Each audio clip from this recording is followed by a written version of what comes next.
Okay, I apologize for the very long break in between part one and part two. I believe I said I'd be back at about 1 o'clock, and it is now 1:55. So I apologize for that. I went and ate lunch, and while I was eating lunch, a customer actually came by and wanted to see the school. So, sorry, customers have to come first. So I had to let them walk around and take a tour, and they joined the school. So I was pretty excited. But that meant that I was an hour late now getting back to doing my streaming. Let's jump right back into it with no delay at all. Let me grab the book right here and get right into our next reading. Don't want to hold anybody up anymore. We last left with, if I'm correct, the Kirin. So next, I believe, is the Ho'ou. The Ho'ou is a bird. Again, this is another one from China. Ho'ou. Translation, none. Based on the Chinese name for the same creature. Habitat, Palowina trees. Now, tell me if I'm pronouncing that incorrectly. Palowina trees. Only appear in lands blessed by peace and prosperity. Diet, only bamboo seeds. Appearance, Ho, are beautiful, peaceful, phoenix-like creatures which are honored across East Asia and worshipped as divine spirits. They are described as having the beak of a rooster, the jaw of a swallow, the head of a pheasant, the neck of a snake, the back of a tortoise, legs of a crane, and tail of a peacock. They are brilliantly colored with 5 colors of the Chinese elements: white, black, red, yellow, and blue, and have 5 distinctive tail feathers. Behavior, Ho are creatures of utter peace, and they never cause harm to other living things. They eat only bamboo seeds and nest only in palowina trees. When the Ho flies, it is said that the wind stops, the dust settles, and birds and insects grow quiet. Because of their purity, they only appear in lands that are blessed with peace, prosperity, and happiness. They flee to the heavens during times of trouble.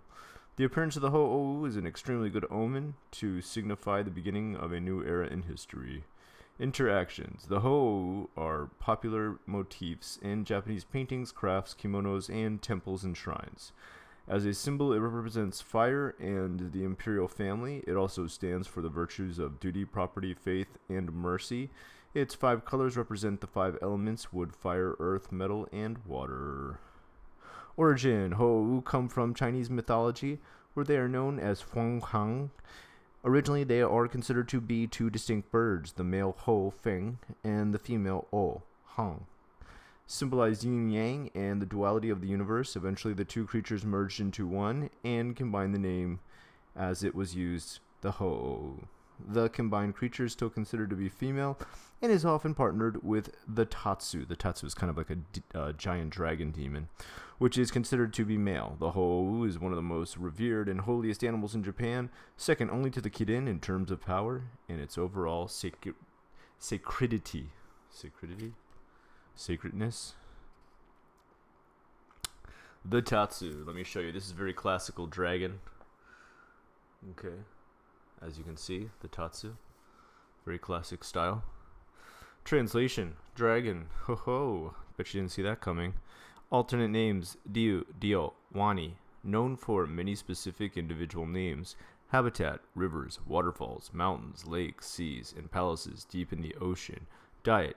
Capable of eating anything. Appearance. Tatsu dragons are very similar in appearance to the dragons of China and the rest of the world. They have long, scaly bodies and serpentine tails, sharp teeth and claws, and often have horns, antlers, spines, and beards. They are strongly connected to the water, be it rain, rivers, seas, or oceans, and are considered to be water gods.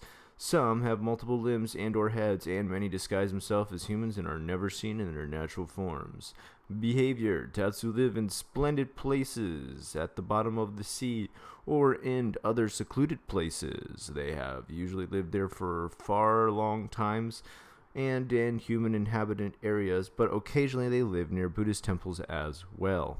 They hoard vast amounts of treasure. Wow, that's kind of weird. So European dragons and Japanese dragons both hoard treasure, and keep powerful magical artifacts in their homes, occasionally allowing worthy heroes to visit them or lending their magical items to noble warriors, many of the great villains tormenting mankind out of spite, while others are pure and kind, offering their wisdom and power to those helping and seeking it.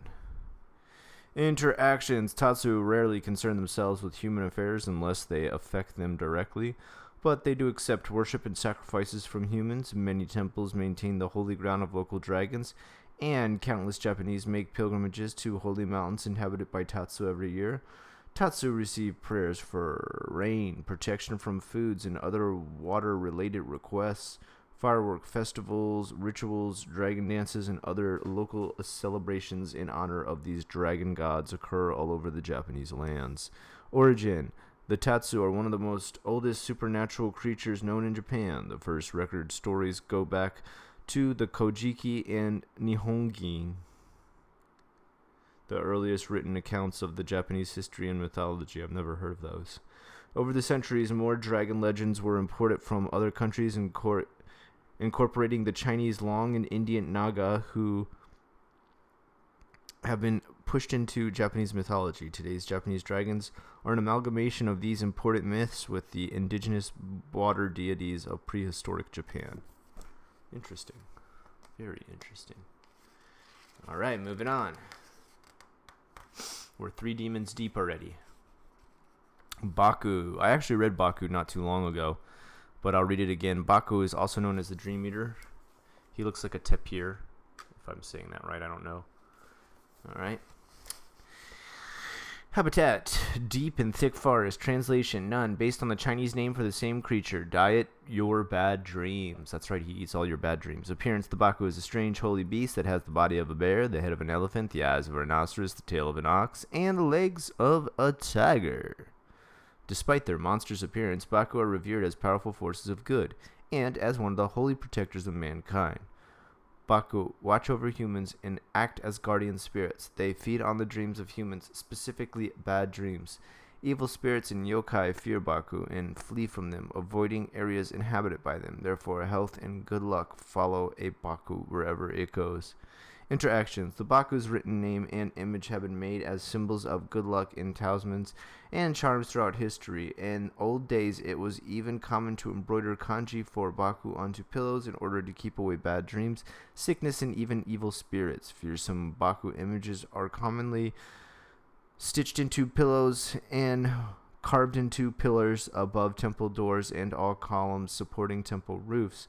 It is only one of a handful of holy creatures frequently honored in this manner. Origin. Legend has it that when the world was new and the gods were making the animals, the Baku was put together from the leftover bits and pieces at the end of the creation. That is why they are such bizarre appearances and why they are considered a favorite by the gods. All right. Komainu. I've actually seen these. The statues, I mean, not a moving version. These are pretty common in Okinawa. There's also another type called the Shisei lion. Translation. Goryeo. Ancient Korean dynasty dog. Alternative names. The Shishi, stone lion, refers to only the left-hand Komainu. Habitat. Shrines, temples, and holy areas. Diet. Carnivorous. Appearance. Komainu are noble holy animals, which are usually employed as guardians of holy areas. They range in size from small dogs to the size of a lion, and due to the resemblance to both creatures are often called the lion dogs in English. They have thick, curly manes and powerful tails, muscular bodies, and sharp teeth and claws. Some Komainu have large horns like a unicorn on their heads. However, they are hornless. Komainu are fierce and noble beasts. They act like watchdogs, guarding gates, doorways, and preventing the wicked from entering. They live longer in female and male pairs and are always found together. In the pairs, the female usually guards the living inside of the place, while the male guards the living outside of the place. Interactions. Komainu are ubiquitous symbols of holy places in Japan. Stone Komainu statues are almost always found at the entrance of Shinto shrines, often with more inside the shrine guarding important buildings. The pairs are usually carved in 2 poses, the mouth open in a roaring position and the mouth closed, symbolically representing the yin and the yang, or the death and the life. The open mouth Komainu is A, while the closed Komainu is On. And I don't think they explained this well enough, but let me just tell you what they mean. When you're born, you're like born like a screaming baby. You're like, ah, wah, wah. Okay, so that's what the ah means. And the is your death rattle, like your last and final breath where you're like, okay. And that's why they represent the yin and the yang, the life and the death, the start and the beginning, the alpha and the omega. Origin. Komainu were brought into Japan via Korea, which in turn received them from China, which in turn received them from India. China is where they first began to symbolize the dharmic philosophies of Indian religions. In China, these dogs were called shishi, which means stone lion. This name is often used in Japan too, though it only refers to the left one, the one with the mouth open, the right one, and two of them collectively are always referred to as komainu. All right. Here's kind of a nasty looking one. This is called the Nozuchi. He's eating a cat. You guys see that? Like a big furry caterpillar type looking thing. Nozuchi, wild mallet, named for a mallet-like shape. Habitat, fields, grasslands found all across Japan.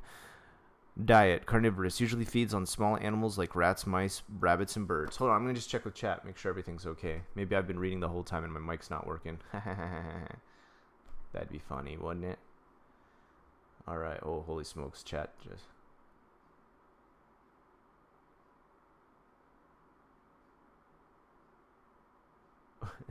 pause. Oh, sorry. Okay. Pause. What do I need to pause for? I'm choking. I'm straight dying.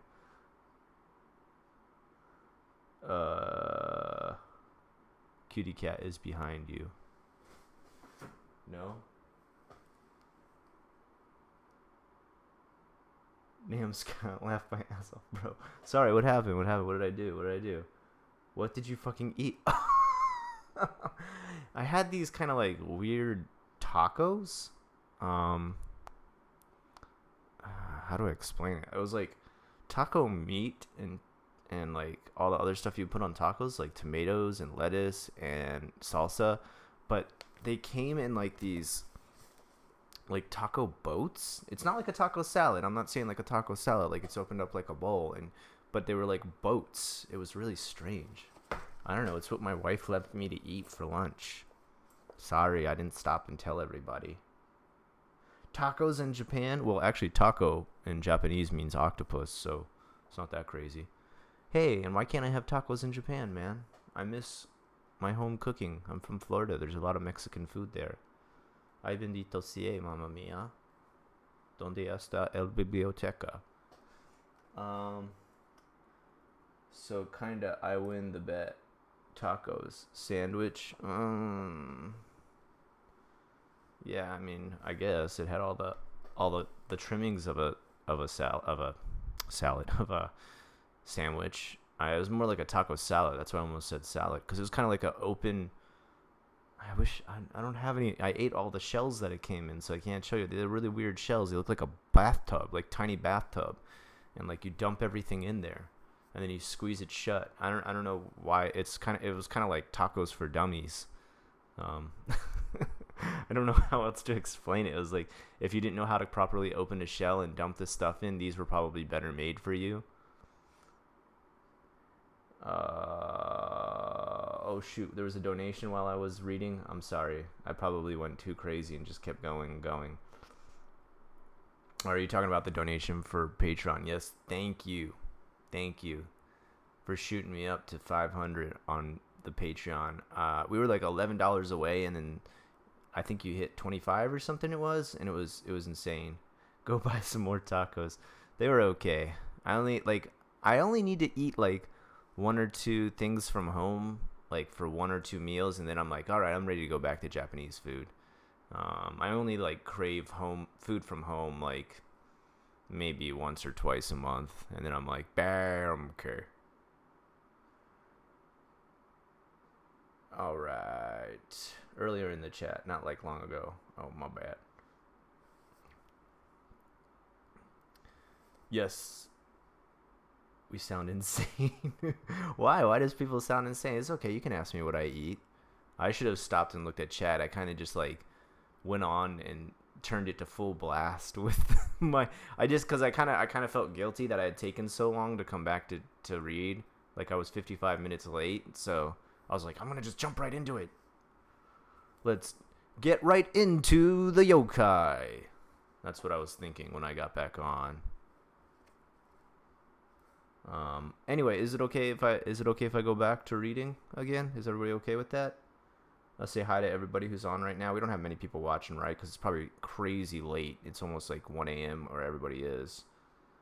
Let's see.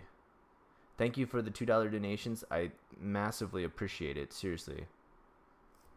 That we were so offended by tacos. Sorry. Yeah, I didn't expect it. For tonight, like, I'm gonna eat Japanese food. I'm probably gonna eat like like the butaniku soup and stuff, where it's just like the juices from pork poured into a soup that has things like oh gosh, what is that gray stuff? I can never remember the name. It's like this weird gray spongy stuff. How's it going, Scott? How's it going, Vincent? How's it going, Latin? How's it going, Mr. Boot back on? Hunger Master, Nicole Sanderson, Oliver, and Sophie, Fuckless Master Lord, and of course my mods, Michelle and Banana Hammer. And is it okay? Is it okay? Does everybody mind? Can I go back to reading, or you got any more questions? Questions are okay. Hey, I'm from California. All right, cool, dude. Hi, I'm Michelle, as well as everyone else. Well, thanks for joining us. Usually I can see how many people are in the stream, but it's not showing me that. Must be a really tiny number, I guess. Usually, though, it shows me, nope. Oh, I know what I gotta do. Hold on. Did that work? No? Oh, well. Whatevs. It's fine. Okay. Yes, please read. Okay, I'm gonna go right back into it. Sorry again for just blasting you with like 100 readings real fast. Okay, the Nozuchi. There we go. Let's show it one more time. That nasty looking thing. Why does a cat have to be like that? Like, why do they gotta draw it like that? It looks like really kind of disturbing. I don't know.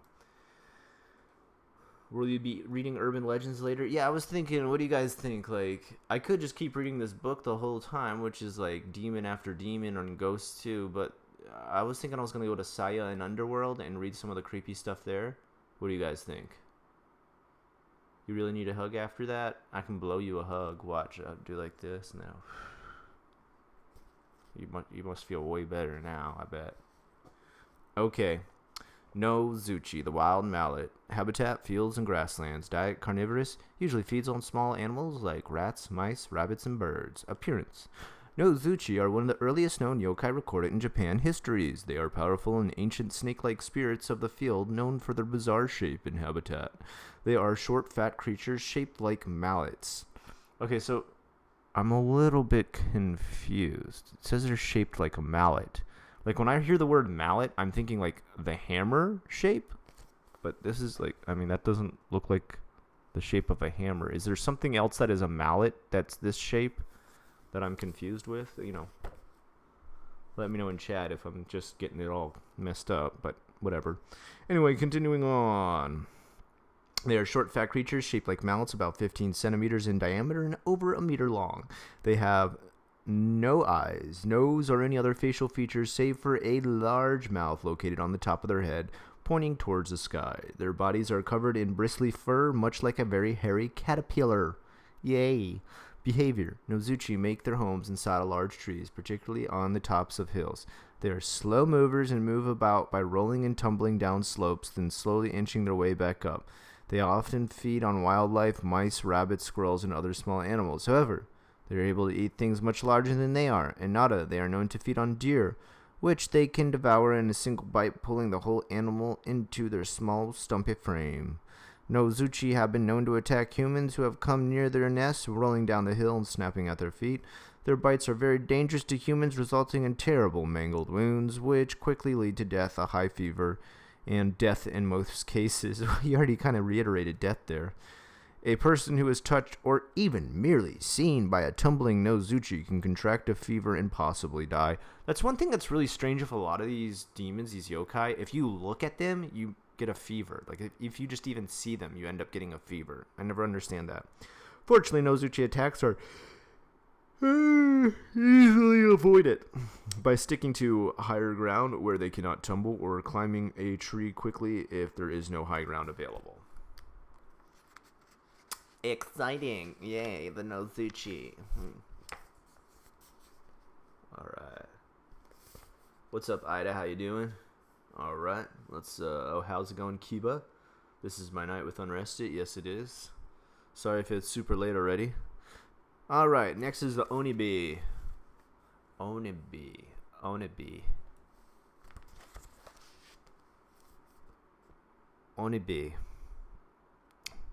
Translation: demon fire. So Oni, demon. Bi is fire. Ki is also fire, but in this sense, the sound of the kanji changes. The kana changes and becomes bi. Okay, like for example, like Aki is fire usually. Habitat: grasslands, forests, watersides, graveyards. Their diet is life energy. Ooh. Appearance: one of the most dangerous types of Hinotama yokai, Onibi is a beautiful but deadly phenomenon. I just added a lot of extra O-ins on that. It means demon fire and certainly earns that moniker. It looks like a small ball of flame, usually blue or blue-white. Red and yellow Onibi are less common and often appear in small groups of 20 to 30 orbs. The orbs can range in size from 3 to 30 centimeters and usually float around at eye level. They appear most often during the spring and summer months, and particularly on rainy days. They appear more frequently in places that are surrounded by nature. Onibi can be found all over Japan.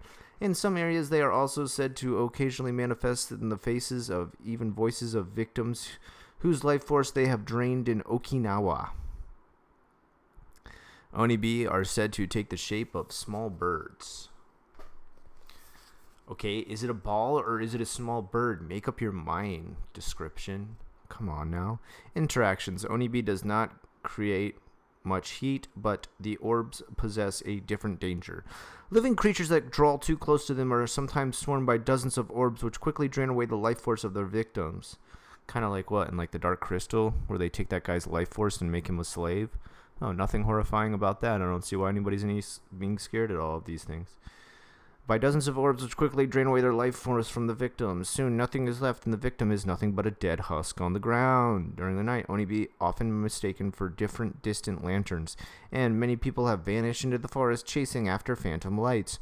Travelers should take care not to be led off their paths to their deaths by a demon fire. Origin. Onibi usually were created out of dead bodies of humans and animals, though it is not known what process causes Onibi to develop at some times and not others. Intense grudge, malice from a living person towards other things is also able to create Onibi. It is often considered identical to the Willow of the Wisp in English folklore. That's interesting. Gonna tie into English folklore. Willow of the Wisp. Hitodama. I'm guessing that means human sphere. Hitodama. Let me see. Human soul. I was close. Translation: human soul. Habitat: graveyards and near the recently deceased. Diet: none. Appearance: Hitodama are the visible souls of humans which have detached from their lost bodies. They appear as red, orange, blue, white orbs and float about slowly, not too far from the ground. Behavior: on warm summer nights, these strange glowing orbs can be seen floating around graveyards, funeral parlors, and the houses where they have recently died. Most often, they are only seen just before or after the moment of death, when the souls leave the body and return to the ether. It is most common to see them at night, though they are occasionally seen during the daytime too. Rarely, Hitodama can materialize when a person loses consciousness, floating about outside of the body for some time, only to return to the body when the person regains consciousness. Hitodama are harmless, and so it is important not to confuse them with other fireball yokai, which can be potentially deadly. Hitodama can be distinguished from other Hinotama by distinctive tails of light which trail behind them. Okay, interesting. Another Dama. Oh my gosh. The Dama are kind of boring to me. They just pause a lot. Okay, this one's good. The Kodama. Tree spirit. Habitat deep in the untouched forest inside very old trees. Diet none. Its life is connected to the life of its host tree. Appearance. Deep in the mountains forest of Japan, the souls of trees themselves are animated as spirits called Kodama. These souls can wander around outside their host, tending to their groves and maintaining the balance of nature. Kodama are rarely ever seen again, but they are often heard, particularly as echoes that take just a little longer to return than they should. When they do, they appear as faint orbs of light in the distance, occasionally as tiny funnel-shaped, vaguely humanoid figures. A Kodama's life force is directly tied to the tree it inhabits, and if the tree or Kodama dies, the other cannot live. Interactions. Kodama are revered as gods of the trees and protectors of the forest. They bless the lands around the forest with the variety and vitality in villagers who find Kodama inhabited and honor the tree they inhabit by marking it with a secret rope known as a shimenawa. That's like the very big tied rope that have those pieces of paper hanging down from it. Occasionally, very old trees will bleed when cut, and this is regarded as a sign that Kodama are living inside. Cutting down such ancient trees is a grave sin and can bring down a powerful curse among many villagers who do so, causing a prosperous community to fall into ruin. Oh my goodness. All right, let's do one last one from here, and then let's move on to some urban legends, okay? Is that okay? Is everybody okay with that? Let me just ask chat real quick. Do you guys want me to move on to... How's it going, Dead Hell? Do you guys want me to move on to urban legends from here? Stop the reading for now? Oh, okay. All right, I can stop reading.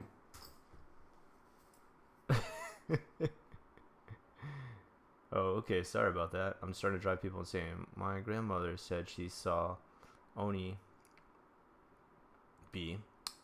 of some sort. She lived in the outskirts of Tokyo. It turns out that her mansion she lived at was built on top of an all-girls school. Well, if anybody is filled with demon fire, it's girls. That's a little bit of expertise from me, Scott, here. All women are filled with demon fire. No, don't quote me on that. Oh my God, someone's going to take a sound clip of that, and then I'm going to be heralded amongst feminists and burnt at the stake. Urban legends, yes, please. Yeah, let's get creepy. I will send you coffee. All right. Judgment, yeah, judgment. Truth. Okay, give me just a second here, guys. I'm gonna bring up. All right, Saya. In Underworld. I wonder if she's updated her vlog. She probably hasn't. She used to update almost weekly, and now she almost never does. I almost ended up meeting her online for like a chat. She wanted to get an English lesson, and I canceled the lesson. I couldn't make it because I had a paying customer here, and I had to choose between giving a free lesson to her and a paying customer, so I chose the paying customer. I know, I'm greedy. Please forgive me. Okay. This is not the front page. I'm on like whatever page I had saved for. Okay. A cryptic story. Yeah, some of these are called like a cryptic story. If you see those, don't try to read those. They don't really make much sense. They're like, imagine if a creepypasta was mixed with a riddle. They're not very good. Okay, so one thing when I read these, let me just apologize ahead of time. Saya is doing her best to translate these, and I think she does a pretty damn good job because that's actually pretty difficult to translate. Nonetheless, there are some translation mistakes, so I will stop at some points and be like, oh yeah, you can't say it like that. Let me fix that real quick. So if it seems like I'm stuttering or I suddenly stop halfway, it's because I'm actually changing the English one more time. I'm just kind of updating it one more time. Okay. This is called teeth marks. This happened 13 years ago. Today, I still cannot make sense of what it was that happened to me. I just hope someday I can erase the whole incident from my memory. At the time, I had just arrived in Tokyo, and I was completely lost. Holding a tattered old map of Tokyo, which my grandfather had given me, I tried to navigate my way around the unfamiliar city. The reason I had come to Tokyo was to look for a job. Employment was scarce. John, scarce. Employment was scarce here in my rural hometown. Sorry, I'll stop screwing that up. And I had come to meet a distant relative who had promised to help me. I don't know about jobs, but I can rent you a cheap place to live in, said the man who was my uncle. I only ever spoke to him on the phone, and my heart was filled with misgivings. Yeah, it's kind of a strange word to choose, misgivings. Looking back now, the sense of misgivings I felt at the time may have been a warning that something bad was about to happen to me. By the time I arrived at the apartment, I had been directed to go to was not added, so I needed to add that. The sun was about to sink below the horizon. A stout old woman was standing at the gate. Welcome. You must be tired. Please follow me. I followed her as she bid me and walked into the gloomy apartment. Not only was the building located in a maze-like area, but it was also elongated, extending to the back of the land, that the whole place gave off an air of inexplicable oppressiveness. It was overgrown with weeds, too. In fact, with the sun going down, I felt as if I were entering a deep, dark cave.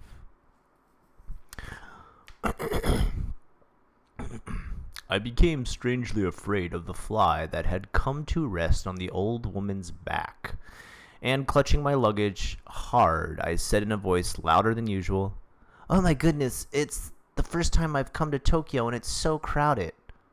The old woman turned around and yelled, "Be quiet!" I realized then that the person who I thought was the old woman was actually an old man dressed as a woman. What? Wait, what? It was his sudden harsh voice that betrayed his sex. Okay. I became depressed and felt the terror of the urban city life. Sounds like some conservative country bumpkin came to Tokyo. All right, sorry, I'll continue. I apologize. When I think back on it now, I realize that I was clearly abnormal. Well, that's very strange English. My room was fairly large, and I had no complaints about it, except that it had a faint smell of blood. But the rent in Tokyo was high, and even though the room was rented out at a discount, it was still 90,000 yen? You got fucked. 90,000? That's like $900 a month for rent. You can find a cheaper place than that in Tokyo. Holy shit. 90,000 yen? Fuck that. It consisted of one 6 jo room. I think they're trying to say 6 tatami mat room. Tatami mats are the straw mats that you see. Can you imagine 6 tatami mats? Like a tatami mat is probably like this big. Like, hold on. Make sure I can show everybody.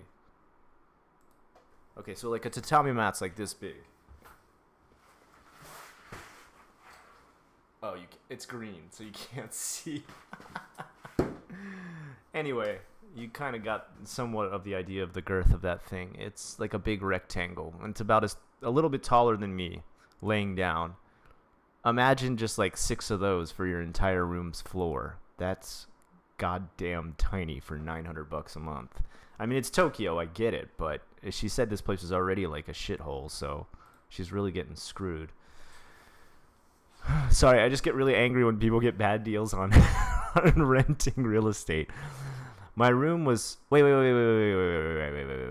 this makes no sense because now it says my room was fairly large and I had no complaints about it. Well, the way you just described it didn't sound fairly large. It consisted of 6 tatami mats in the room and a kitchen. Oh, okay, I didn't see it. It said kitchen with half-striped floorboards. Do they mean half-stripped floorboards? The water that came out of the taps was always murky. Ew, nasty. Nevertheless, I was thankful that I had a toilet all to myself. Yeah, if you guys don't know, a lot of those have shared toilets and shared showers. You do not want to live in a place with shared toilets or shared showers because they are shared shitholes. They're disgusting. No one respects those, so they're just, ugh. It's like sharing a gas station bathroom. But it was from the bottom of the toilet where the smell of blood rose most strongly. Oh, God, this is getting nasty. All right, sorry, hold on. Give me a second. I got to hit read more.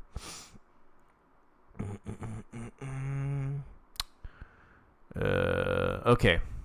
New paragraph. The old woman. Yeah, so they have a picture. Okay. They actually have a picture of a 6 tatami mat room here. So I'm going to download it. Oh, I can't rip the pictures from her page. She's got them blocked from being ripped. Interesting. Okay. The old woman, no, the old man, I mean, had thick makeup with glitter, and the odor from his makeup was making me nauseous. What kind of makeup makes you smell something that makes you feel nauseous? The old man went to wash off his makeup and came back. He greeted me as if nothing had happened. What? What is this, psycho? Coming all the way from such a faraway place must have been exhausting for you. I'm sorry that because of some urgent business I could not welcome you at the front door. A lady received you first, didn't she? How was she? Eh? Was she beautiful? Having said thus, the flabby old man stared into my eyes intently. Was it eyeliner? I saw something black and smudged around the edge of his eyes. I cannot say. Hearing my uncertain words, the old man's mood obviously turned for the worse. Okay, they don't write this very well, but pretty much this old lady leads her to the room that she's going to stay in. And then it's like, I gotta excuse myself 1 second, and then she just takes off all the makeup and I guess a kimono or whatever she's wearing, then switches to wearing man stuff, comes back and pretends to be a totally different character, and is like, so I heard you talk to a lady. Was she pretty? And she's kind of like, I don't know. She was an old lady. I wasn't really checking if she was pretty. And he's just kind of like, oh, I see. God, whatever. He seems like really pissed off. I don't know quite what's going on with this story. Sorry. The airtight room was redolent of the strong iron-like odor of blood. Redolent. I don't know. I've never heard that word. With the smell of my oily sweat and that of... God, this is written. Sorry. Saya and Underworld, I love you. You write some of the best stuff, but your translations sometimes drive me absolutely insane. The airtight room was redolent of the strong, iron-like odor of blood, with the smell of my oily sweat and of the uncle's makeup all mixed together. No punctuation in between that. That night as I lay on the dusty, coarse bed that had been prepared for me there inside the room. Oh, God. Okay. Okay, this is written so... Sorry, I'm really struggling here. It's like, that night, comma, as I lay on the dusty, comma, coarse bed, comma, that had been prepared for me, comma, there inside the room, dash, and then a new paragraph starts. It doesn't make... I don't this... What is this punctuation? I'm beginning to feel sick just remembering the whole thing. Should I continue with the story or not? Okay, so she's like stopping in the middle of the story to say that she feels sick telling us the story and asking if she should continue to tell the story. So she's like suddenly switched from third person to first person. Okay, whatever.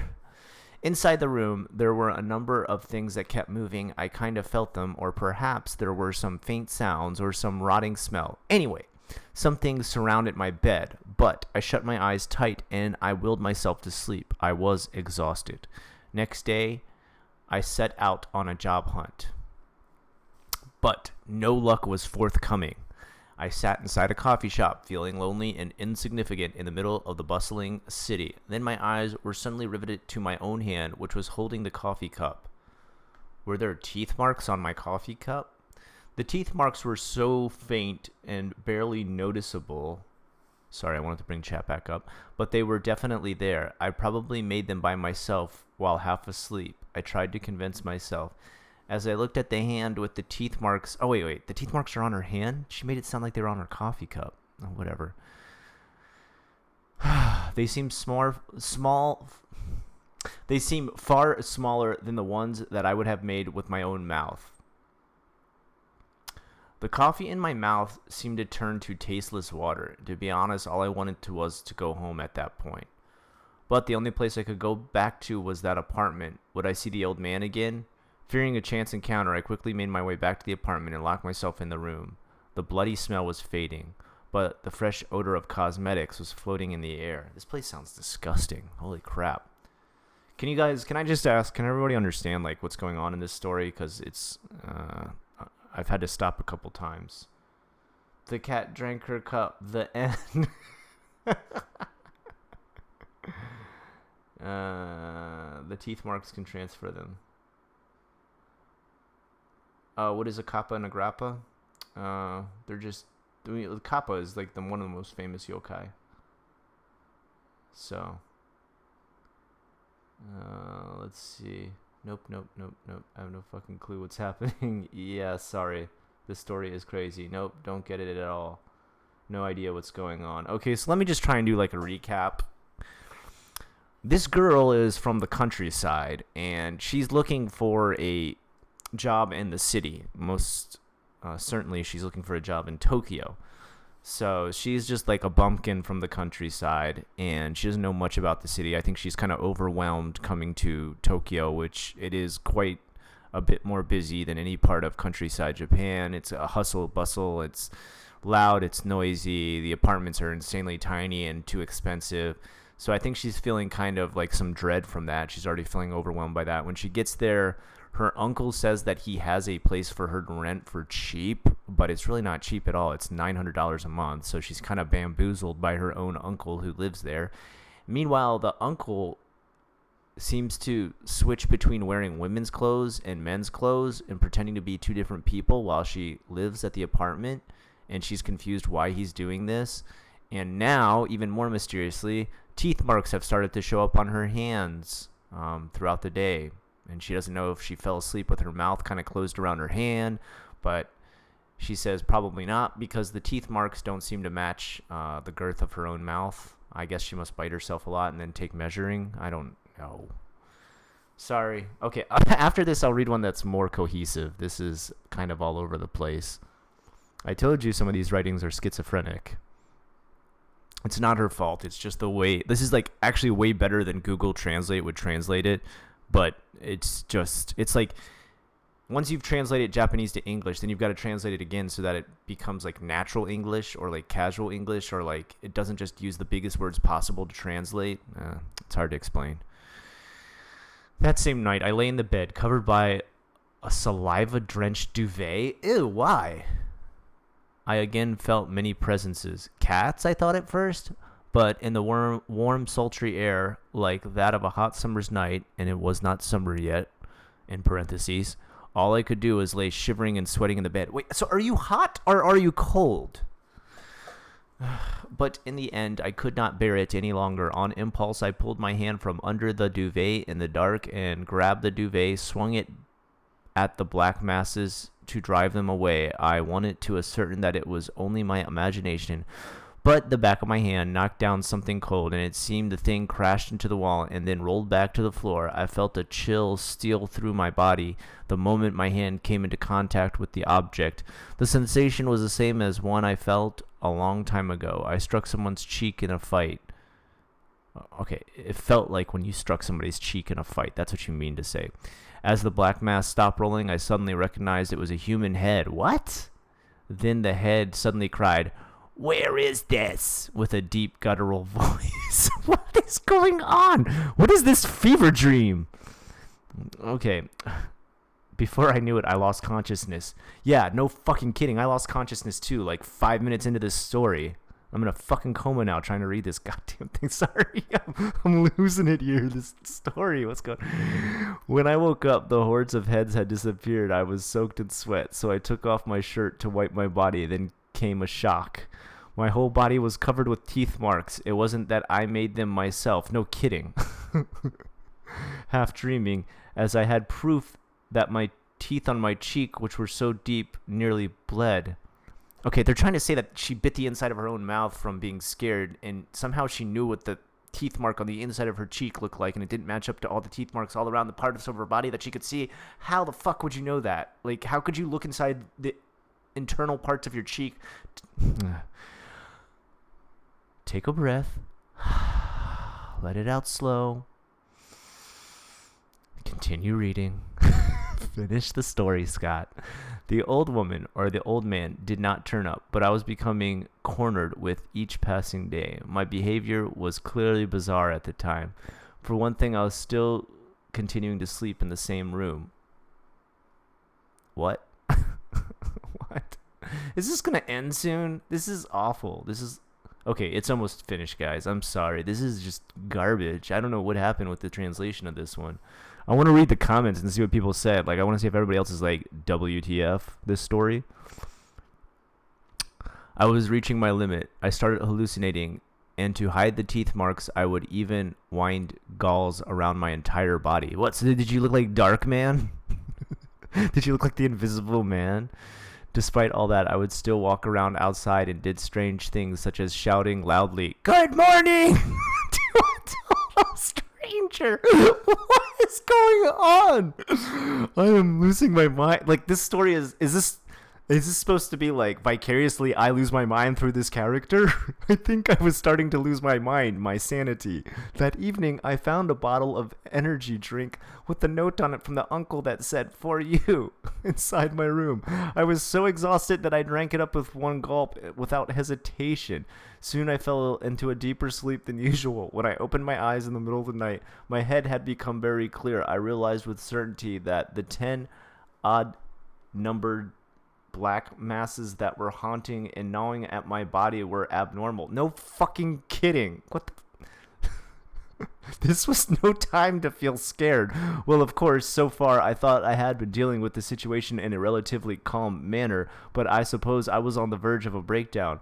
When I sprung up from the bed, I felt the black masses roll away on the tatami mat floor in the dark room and disappear into the kitchen. I roared, "Wait!" I don't know why. In the kind of voice that I had never used before. So she's like, "Oh, wait." And then went to the kitchen, and somehow I felt shadows running away to the toilet.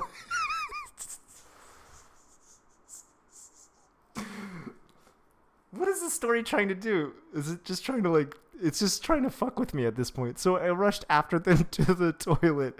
The toilet was Japanese style. So that means it was the washiki benjo, which means it's like a hole in the floor. And it was pitch dark inside. I tried to turn on the light, but it wasn't working. So I rummaged through a storage box for a torch, which they made a flashlight. Giggling, I directed the torch towards the toilet. What the fuck is going on? The light illuminated some urine and excrement in the darkness. My strained eyes caught the sight of maggots squirming in them. This is disgusting.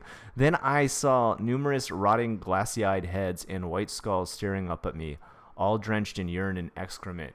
"No," I screamed. What the fuck is going on? It's almost done. There's only like 4 more sentences left. "No," I screamed, and somehow grabbing my hat, kicked the door open and shot out of the room into my underwear with such force that the door nearly broke. Ah! There was someone behind the door. I turned around and found my uncle in women's clothes with a master key. This just turned into like a shit pasta, like a troll pasta. And I saw in his hands... Wait, what? Okay. There was someone behind the door. I turned around and found my uncle in women's clothes with a master key and a saw in his hands, sprawling on the floor. "Don't open the door so suddenly," he shrieked, and then I became so furious that I picked up the stones lying around me and started hurling them at him. My uncle screamed and crouched on the floor. Soon I realized that what I was throwing was not stones, but human heads. How do you not notice that? Holy shit, these stones look just like human heads. One by one, the heads bit into my uncle's body. Probably because his meat was being bitten off and chewed to pieces, he kept screaming. I became terrified and ran out of the apartment.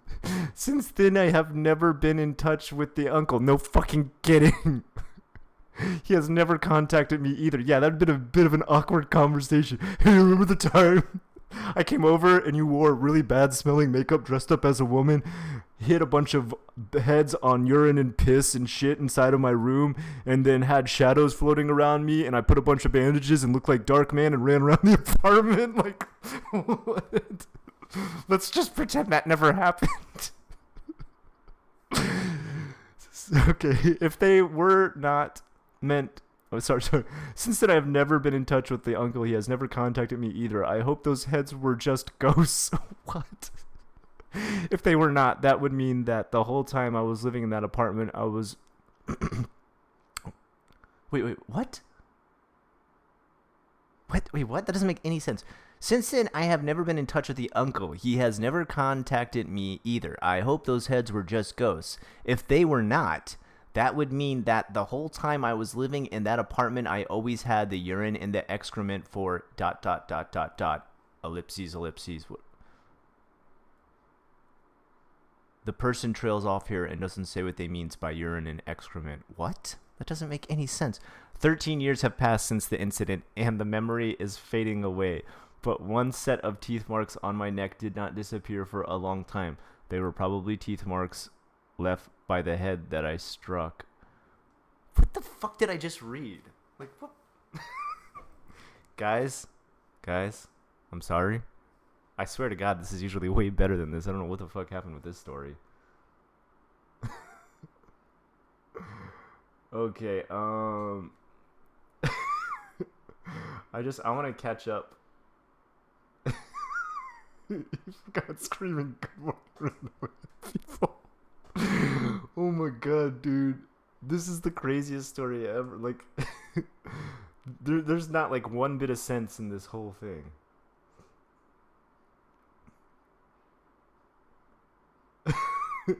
A new thing, live readings of hilariously bad horror stories. The thing was, like, this wasn't meant to be like a shit pasta or a troll pasta. Like, this, like, she doesn't ever write those on her site. So this just, I think, number one, this wasn't a very good pasta in Japanese, and then it became even worse once it was translated to English. And then, okay, let's read the comments. I want to. Okay, what does it say?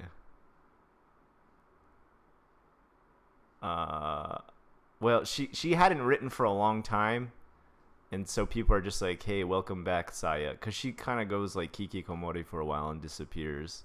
So no one wanted to be mean and be like, yo, what the fuck is this?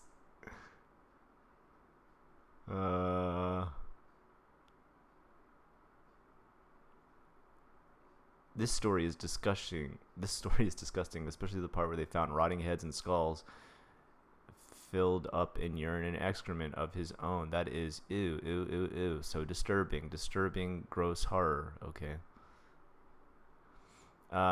Is no one's gonna like confront the giant gorilla in the room and be like, yo, what the fuck was this story? This makes no sense, not even slightly.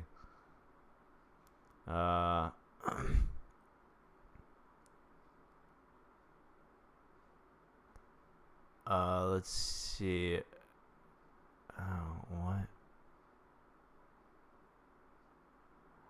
Actually, to me, this sounds like a serial killer. The uncle uses that room as his kill room, and the bathroom is where the bodies are hidden.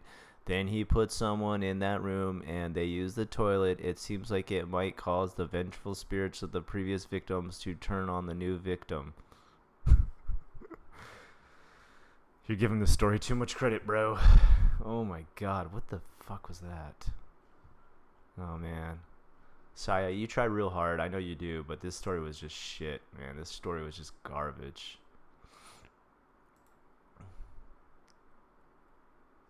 Alright. How to go to another world using a closet. Nah. The Meadow. Alright, maybe let's try to read this one.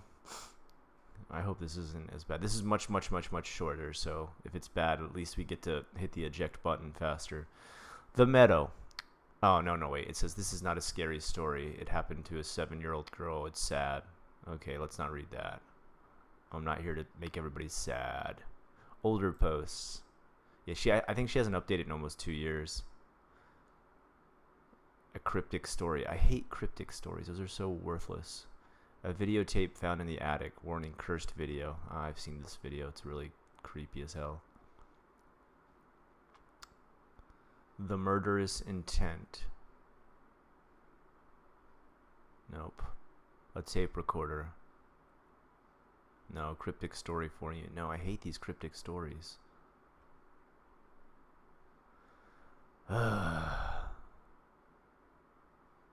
And also, if you go to her website, it says, please do not copy/distribute my works without permission. Thank you. Why?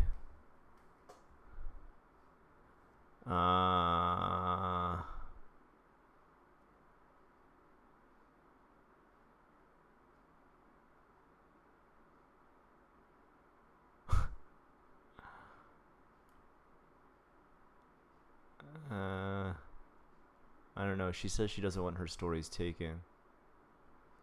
But, I mean, I've talked to her personally, and I'm like, yo, like, I mean, my advice is if you don't want them take them, then you need to put them on, like, a password-secured blog. You can't, like, really put stuff all over the internet and not ask people to talk about it. It's like a news site being like, here's a news site. Please don't tell anybody about this news site. I mean, it's a public blog on Blogger. I don't know how you expect that not to be seen by anybody. And by the way, I wasn't the first person to ever read those. They've been read on Midnight Marinara and Undercooked Analysis. I don't know if you guys have ever heard of those shows, but if you like Creepypasta, you'll like both of those shows. All right, sorry, let me catch up with chat. I'm sorry, guys. I'm kind of like shell-shocked after reading that last one. A link to what you're reading. Just do Saya in Underworld. Here, I'll type it in the chat, okay? No problem, bud. Oh, yeah, Saya in Underworld blogspot. Yeah, okay, good. Thank you. Dude, watch out. The rat might fire invisible bullets at you. Sure, why not? Sure. Okay, how about... does anybody have a creepypasta request? Or an urban legend request?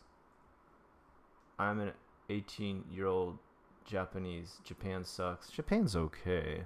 It's kind of just what you make of it. KKT.00. Can I ask countryside Japan or city Japan? Because countryside Japan, I think I would be like, yo, that sucks. Countryside spooks. Oh, okay. Like what you want, like a country... Teke. Oh, okay, I can do Teke. Alright. Teke, urban legend. I don't know why, but in predictive text it says Teke, urban legend, Japan. What is Japan? Oh, I guess it's like, is it, oh, it's like Tagalog or something for Japan? I didn't know that. Okay, sorry. I'm not trying to make fun of anybody's language. Japan. Let's type Japan correctly. Well, sorry, it's not correctly. It's just in English. Sorry.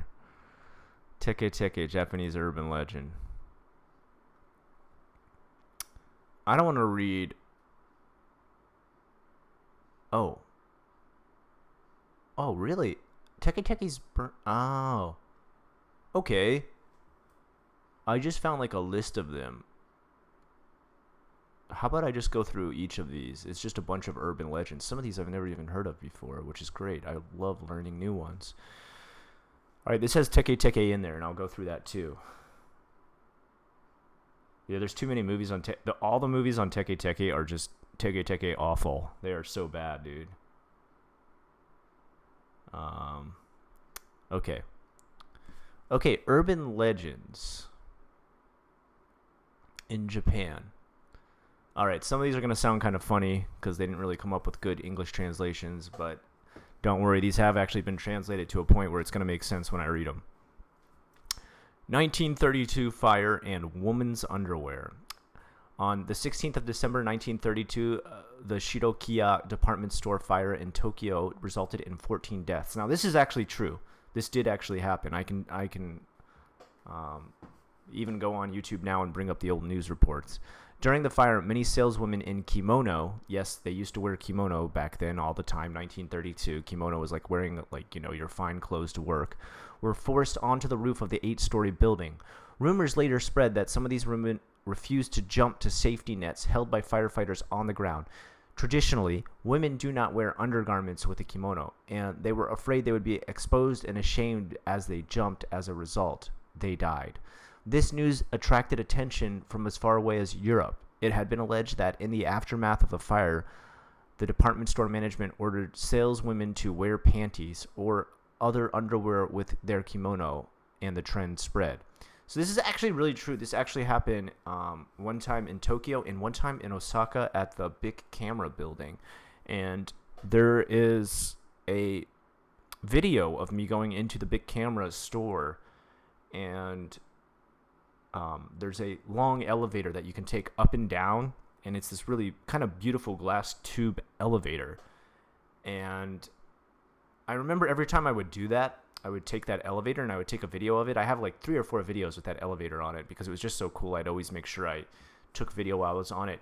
People would always be like, "Oh, who's the reflection in the mirror? Who's the reflection? I'm not mirror. Who's the reflection in the glass? Because you're in the elevator alone." And I always would just like blow it off. I'd be like, "I don't know. Maybe it's just like this, the way the sun's shining on there or something." Because I'm really skeptic. I don't really believe anything. Then finally one day a commenter in my comments on the videos was like, "No, that's the fire elevator." And I'm like, "What the hell is a fire elevator? Is that like a fire sale?" And I looked up what the hell he was talking about, and apparently the same situation happened there in the Big Camera building too, where women working at the Big Camera, which was multiple floors, had a fire, and they wouldn't jump onto those like kind of trampoline nets that firefighters used to carry around the bottom, and they died in the fire. And apparently their like ghosts haunt that elevator that goes up and down because they wish they had jumped to survive, so they keep going up and down on that elevator. Do I believe that's true? I don't know. I keep an open mind to the existence of ghosts. I myself don't feel as though I've actually ever seen a ghost. I'll put it that way. Sony Timer. That's our next urban legend name. Okay. Bye. Sorry, whoever's leaving. See ya. Bye bye. Would hentai look up your skirt, Scott? Yeah, people always try to look up my skirt. Of course they do. That's why I cross my legs when I walk and sit down. It's very awkward when I walk because I cross my legs the whole time. I kind of just do this sort of strange gallop with only my ankles. Okay, anyway, let's move on. Next one, if that's okay. Japan has some issues with forced positivity. Yes, I 100% agree. I guess we could talk about that forever, KK. Sony Timer.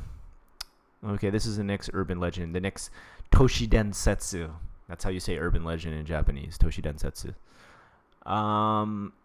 It was rumored that the Sony Corporation installed a device in all of its electronic products that caused them to fail soon after their warranties expired. In a legal form of planned obsolescence. If you don't know what that means like there's a planned breakdown. Due to an illegal form of planned obsolescence. This has never been substantiated, and while it is unlikely that Sony would explicitly add expiration devices to their hardware, the Sony timers also have been taken to mean that Sony manufactured devices withstand just enough to use to necessitate a new line. At the annual shareholders meeting in 2007, President Ryoji Chubachi said that he was aware of the term Sony timer. That's not a scary urban legend. Do you want to hear a really scary urban legend? One time, Sony made a watch. And that watch, sometimes, it would break earlier than it was supposed to. No! Just then, his watch had stopped working. Like, what? How? The most not scary urban legend ever. All right, let's get into some better ones. This is a good one. I know for sure because I know this urban legend. The cursed Kleenex commercial. You guys probably know about this. Oh my gosh, the Elisa Lam case, man. Do you know there's recently another new case that's similar to the Elisa Lam case with a girl who went missing from Poland? She went missing in Egypt, I think it was. And she had some of the same things happen to her that Elisa Lam had happened, where she started to like, well, we can look into it later. Anyway, let me get into this. Cursed Kleenex commercial. In 1986, Kleenex released a Japanese commercial. Okay, sorry, let me read that again. In 1986, Kleenex released 3 Japanese commercials for their tissues, featuring a woman dressed in a white toga-like dress and a child dressed as a Japanese ogre, or oni, really, sitting on straw. Each advert had the song It's a Fine Day by Jane and Barton playing in the background. Many viewers found the advertisement disturbing. Some complaints claim that the music sounded like a German curse. They're not even singing German in it. Well, whatever. Although the lyrics are in English. Yeah, what? This is stupid. Because of its unnerving ambience, several rumors began to circulate about the cast, such as the crew meeting untimely deaths throughout the accident and the lead actress Keiko Matsuzaka either dying, being institutionalized, or becoming pregnant with a demon child. Okay, actually, you know what I'm gonna do? Do you want me to bring up excuse me, do you want me to bring up that commercial? We can all watch it together. It's on YouTube. I know for sure it is. Oh, I missed a call from Alan. Sorry about that, dude. Alright. Let's take a look here. Is my newest stream's going okay, right? Is it live? No. It doesn't say it's live on my. Let me see. Let me just make sure I'm going live. Everybody can see I'm playing. No? That's weird. Oh well. Anyway. What's it? Yep, right. Right? It says I'm live. It says I'm live there, but my newest live video is not showing up on my video playlist. Okay. Oh, that's right. It's past midnight. That's when it's supposed to happen with the. Okay. Anyway, let's do this. Cursed Kleenex commercial. Changing at midnight. That's right. Okay, so what I'll do, I'm going to play the normal one first, okay? And then I'm going to place the cursed version, okay? So this is the original, okay? And I'll turn... I'll play the sound, too, so you can hear it. Let me make sure you can hear the sound. So, no? The volume's up. What do I have? Oh! No? I got the... Yeah, there we go. Okay. Alright, just want to make sure you could hear it. Alright, let me bring up video capture device. Window capture device. Window capture. Okay. Let's see. Okay. Chrome. Cursed Kleenex commercial. Okay. Okay.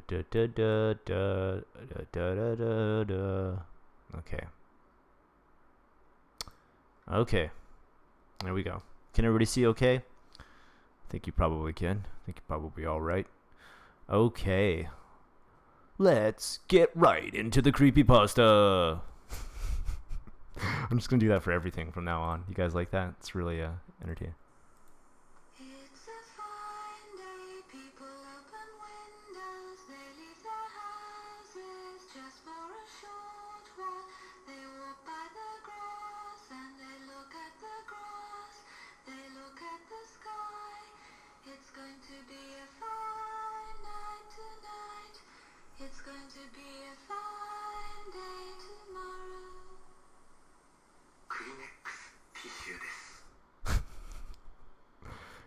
Kleenex tissue desu. Alright, now we're going to watch the cursed version. So after midnight, this is what it changes to.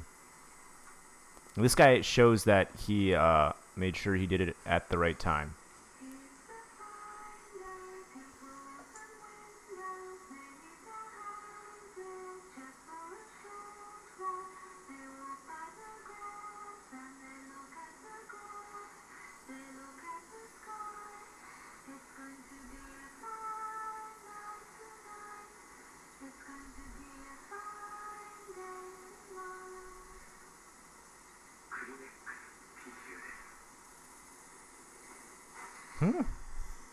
Oh, okay, wait. Sorry. That was 11:59. Okay, so he's waiting for it to turn 12 o'clock. I'm sorry. And then we're going to watch it again, okay? Okay, see, now it says midnight, okay? Come on, I want to make it big. I can't... Oh, I understand why. I'm freaking clicking. Alright, here we go.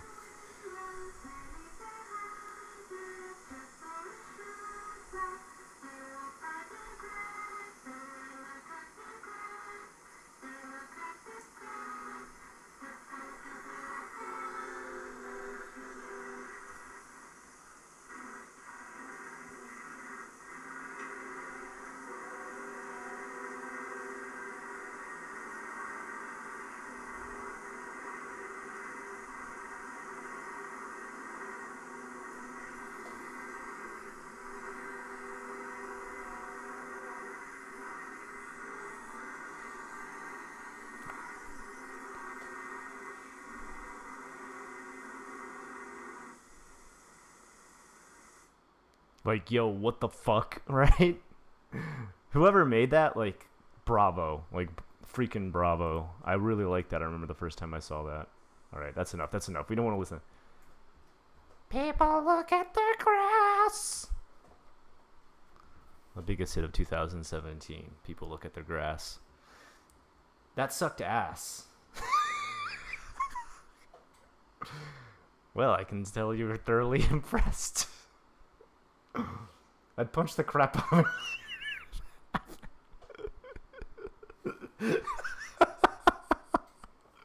Would you be like that one guy who played like the scary maze game and he punches the monitor? He's like, why would anybody do that? That has to be a fake monitor, by the way. That has to be totally set up. Like, that guy punches straight through that monitor in that video and like smoke comes out and like he pisses himself. Epileptic seizures.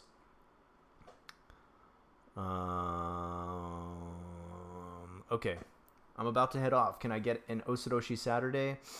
Okay, so what do you mean by an Osoroshi Saturday? What do you want? Like, you want like a scary video, or what do you want? What do you have in mind, like, to send you off? I can show you something creepy from the interwebs. It's more creepy than the Kleenex commercial, I promise. Has everybody here watched unedited footage of a bear? I want to know, has everybody seen the video called Unedited Footage of a Bear? If you have not watched that, let's all watch that together. I'm going to probably live stream, I don't know, like, it's 3 o'clock now. I don't know, I've been going for probably, how long has this one been going? This is 1 hour and 13 minutes, the first one was 20 minutes or so. So I've been going for getting close to 2 hours. Okay, nobody has seen unedited footage of a bear. Oh, guys, you are in for a treat. Okay, let me ask you guys, how was the sound? How was the sound on that last commercial? Was it really crap? I mean, actually, the commercial itself was distorted just from age. You've seen it, John? Okay, so you know what I'm talking about. Okay, don't go look for it right now. Don't go look for it. Okay? Oh, scroll up. Sorry. What's up? I'm about to head off. Can I get... Oh, an Osoroshi. Oh, a growl. Osoroshi Saturday. That's how I used to say it. So yes, I can do it without any special effects. Right? Some people think that I use like a voice distorter to do that. But seeing as I just did it on cue right there, I hope most people believe me now that I can actually alter my voice to make that. Okay. Yep, it's unsettling as fuck. Yeah, it's an unsettling video. All right, good. Banana Hammer, you seem very pleased by that Osoroshi Saturday. All right, good. All right, so unedited footage of a bear. Can we watch it together? Can we watch this one? Is everybody ready to do metal covers? I used to do a lot of metal covers. I used to cover a lot of Job for a Cowboy. But to be quite honest, you know what really stopped me from doing a lot of metal was the fact that I had to teach the next day in Japan, and like my voice would be blown out, and I'd be like, "Hey kids, are you ready to learn your ABCs? I'm not."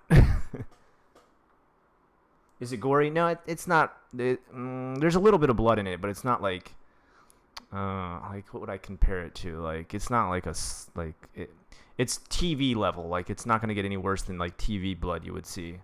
It's actually from Cartoon Network, so I mean, you know, it's not gonna get overly intense. Yes, Job for a Cowboy is awesome. Yeah, I like Job for a Cowboy. But my favorite deathcore band of all times is definitely Born of Osiris. Those guys are just like on some next level shit. Okay, are we ready? Okay. I'm trying to think what I should do here for the sound.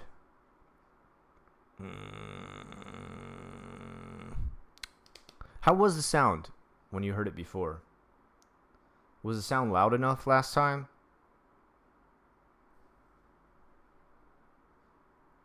The sound was loud enough? Please, more info about the new case of the elevator game. New case of the elevator game. Okay, alright. Alright.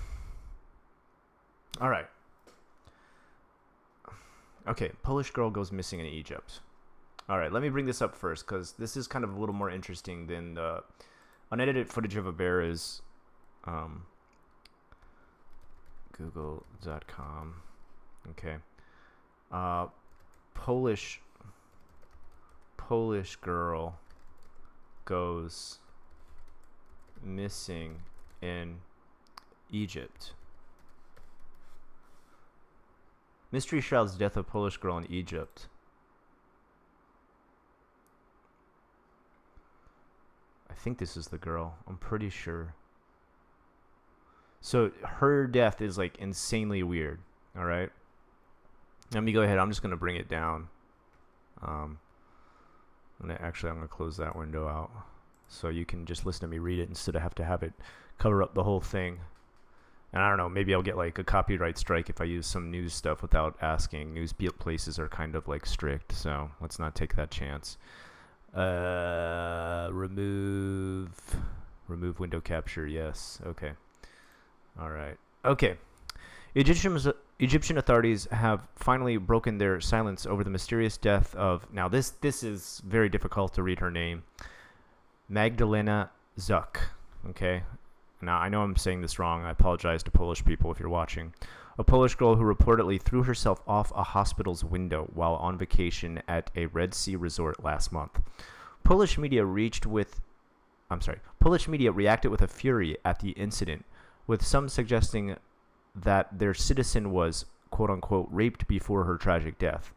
Investigators, along with prosecutor's office and the Egyptian Red Sea Governorate, said the 27-year-old committed suicide at a private hospital after showing signs of possible, quote-unquote, mental disturbance. Polish tourist Magdalena Zuck, who was staying in a touristic resort in Marsa Alam, committed suicide by throwing herself from the third floor of a private hospital. According to a police statement quoted by, oh my god, I'm going to mess this name up, Al Masir El Yom newspaper, Zuck reportedly was transported to a private hospital after suffering a state of agitation while being at the airport, only hours before her return flight to Poland, police explained. So she was about to leave Egypt, and she had like a mental breakdown in the airport, and nobody knows why. Like, nobody knows what happened. Like, she got there, and like slowly her like mental, I don't know how to say, her mental state started to crumble. They also, I don't know if they mentioned this later, but it originally started out that she had an Egyptian boyfriend back in Poland, and she was supposed to go to Egypt with him, and he didn't get his passport updated, so she wasn't able to go. So when they left, it was last second that he found that out, that he hadn't updated his passport, so she had to end up going alone. So this was not planned for her to go alone to begin with. Her boyfriend was supposed to go. They claim that Zuck took off her clothes and shoes at the airport in an agitated state. She was then prevented from traveling and transported to a private hospital, following which she threw herself off the window without letting the guards know. What? Why would she let the guards know? Excuse me, I'm going to throw myself out the window. I shouldn't kid about this. It's not something to joke about. The video released recently purportedly showed Zuck in the hospital surrounded by what appears to be hospital staff. 4 men and a woman attempted to lift her body off the floor forcibly. The woman, presumably Zuck, seemed reluctant to move off the ground. And yeah, there is there's video of it here. Hold on one second. I want to see, how long is this video? It's 1 minute and 59 seconds. Okay, we'll watch that after, okay? Don't worry, it's not too gruesome or anything. It's just kind of like she's definitely acting very strange. Like something is really messed up. And it's like Elisa Lam-esque. Okay. Zuck booked a holiday trip to Marsa Alam with her boyfriend, but traveled alone because his passport had expired. She arrived in Egypt on April 25th, and during her stay, she contacted her partner via a video call. In that video call, she reportedly appeared frightened, upset, and crying, a Polish media report suggested. Madu, what did they do to you? Her boyfriend asked during the call. And yeah, these calls are actually recorded, so you can see the conversation between them. This did actually definitely happen. Zuck replied with a few sentences which cannot be interpreted properly, the report added. I cannot say what happened. Take me away, please, she reportedly said. Towards the end of a call, a dark-haired man appears saying, this conversation is a waste of time, and hangs up. Yeah, that's really strange, right? Polish media. Her death aroused anger among several Polish media outlets who, due to little information provided by authorities in Egypt, went to speculate reasons behind their citizen's death. News website Stormfront. Whoa, that is a scary news. It sounds like some kind of white power party. Stormfront suggested that Zuck was sexually assaulted by hotel staff before death. The website claimed that the Polish tourist was sexually assaulted hours after her arrival at the resort by a room service worker and another Egyptian tourist agent. So that's probably what I think happened. She got sexually assaulted in some way, and that's why she was having a mental breakdown. I think she probably wasn't able to talk about it because that's not something that's easy to talk about. And I think things just got worse and worse. People were trying to cover it up, and then eventually she just, probably to try to escape her captors, jumped out the window. I don't think she actually tried to commit suicide. The website says Zuck was later raped and that her body was discovered by Ukrainian workers at the hotel, laid on the floor after she had lost consciousness. Oh, God, Jesus. The website also claimed that the Polish girl was transferred to the hospital but denied treatment because they did not accept cases of physical abuse. Oh, what? Okay. I mean, okay, anyway, that sounds like a shit hospital. Signs of mental disturbance. Egyptian police and hotel staff claimed that the Polish girl showed signs of mental and emotional disturbances and ended her own life as a result. Yeah, great story. Good one. The Polish embassy in Egypt made no comments after the incident so far. So, I mean, if you okay, I'll try to share these videos with you and stuff. There's actually quite a few videos of what went down. Now, mind you, they're all in Polish, so none of us are going to understand anything that's going on. Some are in Egyptian. So again, and I don't know how many Egyptian and Polish viewers I have, but I don't think I have that many. The only thing I know Polish is The Witcher. So sorry, Poland. Witcher's a great game, though. You guys made a great RPG. I know you gave a copy to Obama. That's pretty cool. All right. Oh, wait. I gotta open it up. Hold on. Okay. Window capture. Window capture. Okay, let's do it. Yeah. Magdalene Zuck. Oh God, I'm not gonna even try to pronounce all that. Okay. Should we try to just watch this? I don't know how loud it's gonna be. It might blast my face off. All right.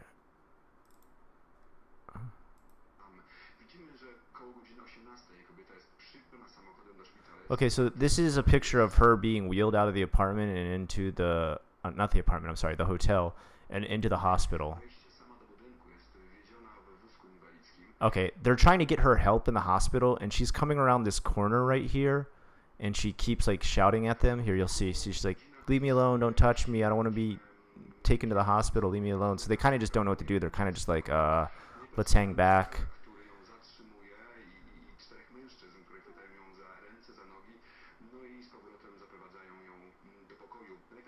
And she still doesn't want to be touched. She's like, "Stay away from me. Don't try to take me anywhere." And whoa, what's going on? Yeah, definitely, man, somebody was terrorizing this girl here.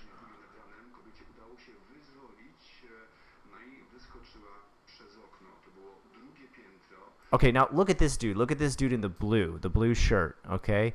He is going out of his way to cover her up. This is my personal opinion. He's doing something like stand in front of her and cover up whatever's going on with her. He's standing very awkwardly, like he keeps looking back. He moves his arm up over his head. Who stands like that? Nobody stands with an arm over their head like that. He's totally trying to cover her up. Dude, this is crazy. What did they... She's losing it, man. Because she's like being like terrorized or not handled properly. The first thing you do not do if someone is having like a breakdown or something like this, you do not physically touch them. And if you do, you might... But at most, you might want to touch them like under the elbow, all right? Like, I'm not even a trained professional by any means, and I know these most basic aspects of like, I remember being told this from working in a soup kitchen, that like if anybody like suddenly like threw a fit, don't ever try to like be like, hey, let me try and grab you and stop you from throwing a fit. And they say that's the first thing you should not do. Yeah, something bad happened here. Yeah, there's no reason to hold a girl like this.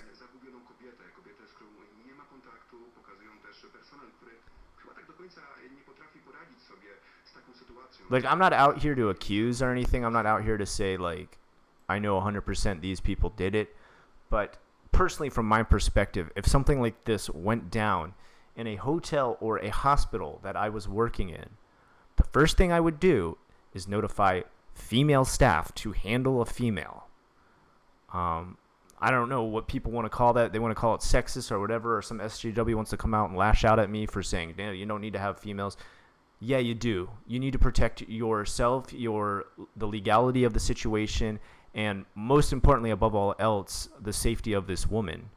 And to do that, you need to let, the proper staff, the properly trained staff, the staff with the proper sex to take care of this situation.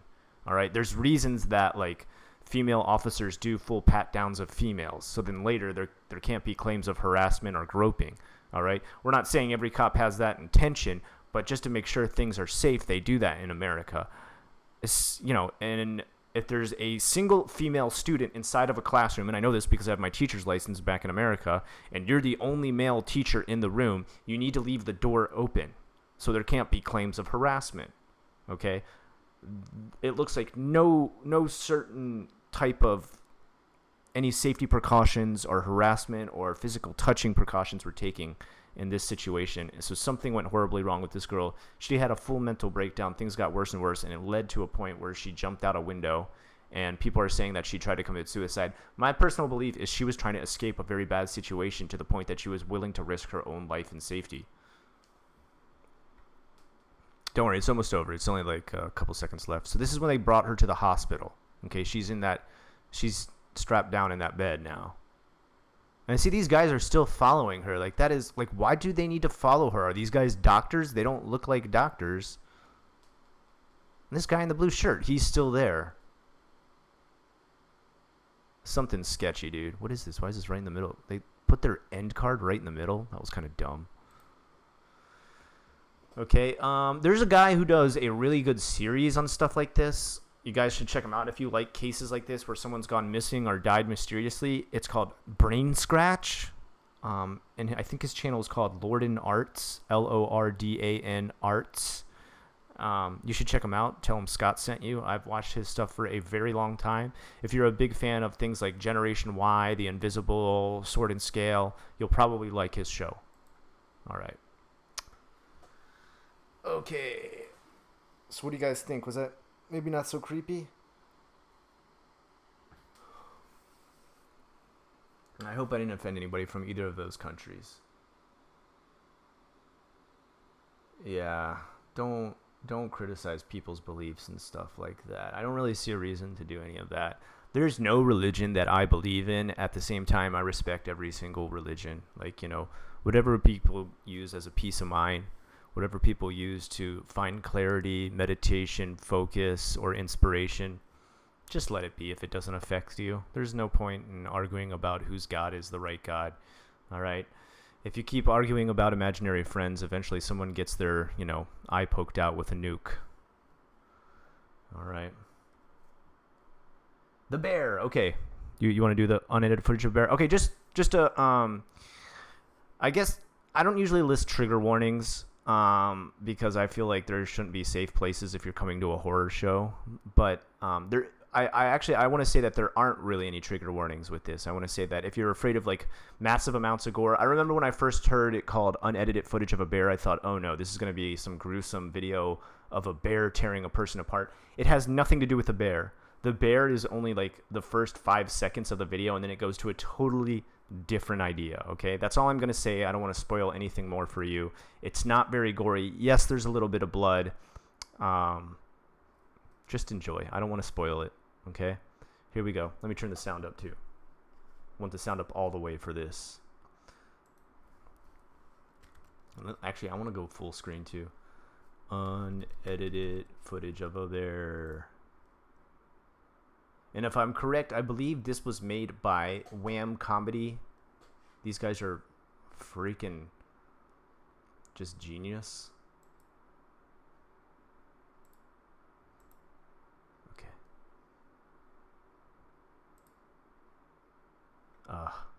Okay, that doesn't work quite. Okay, hold on. Sorry, I don't have the sound on. Let me turn the sound up. Let me start it over again. And let me use this to make it full screen as far as, because if I go full screen on the other one, then it goes outside of the, dang it. There we go, that's what I'm trying to do. Okay, let's go full screen on this. Alright, that should be good. Alright, everybody can see okay now? Alright. And I got the sound on now. I started it back at the beginning, so don't worry. We only missed like a couple seconds anyway, so it's not a big deal. Alright, here we go.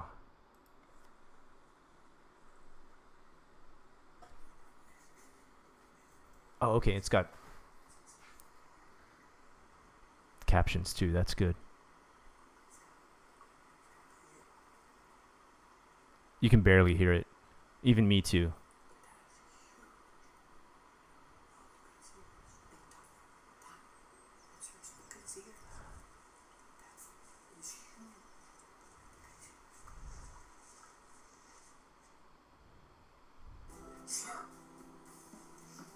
Sometimes being a mom is like having to be in two places at once.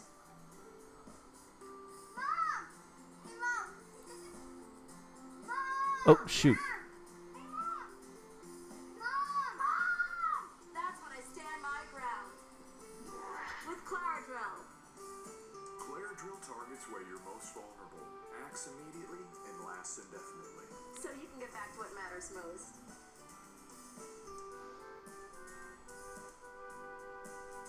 Don't risk another minute. Take Claradrill and take life in your hands.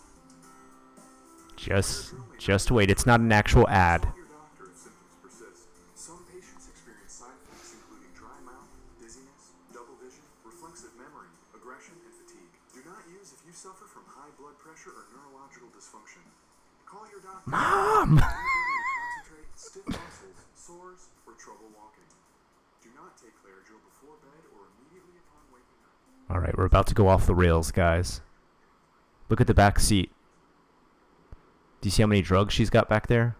It's just filled with empty boxes of drugs. That Claridril stuff.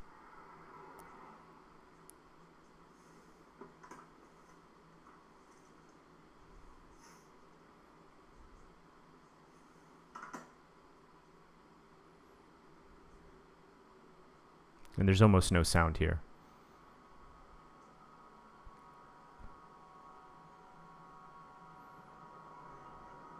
Okay, she goes past a murder scene. Whatever the officer saw, he's so upset, he's like bawling. Look at that guy's shoes. Same shoes, the dead guy and the guy alive.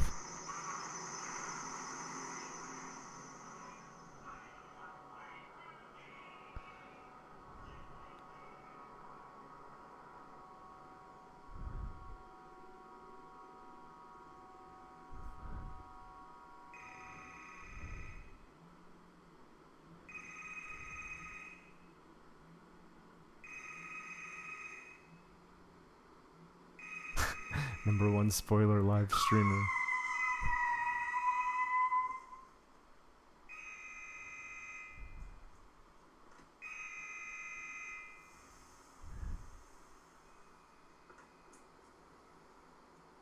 Yeah, you pretty much got it there, Ida.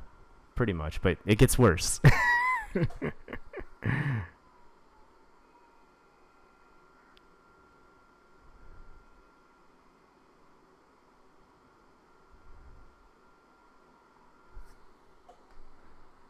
I don't know if you guys noticed, but all her makeup's gone now. She was wearing like a lot of makeup before, and it's just like her natural face.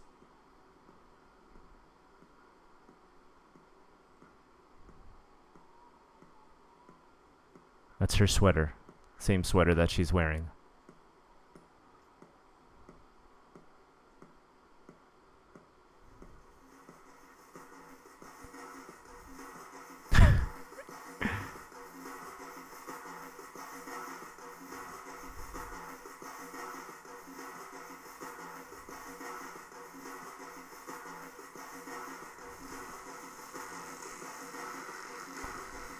I don't know why. That creeped the hell out of me. I was like, what? It's her. It's herself.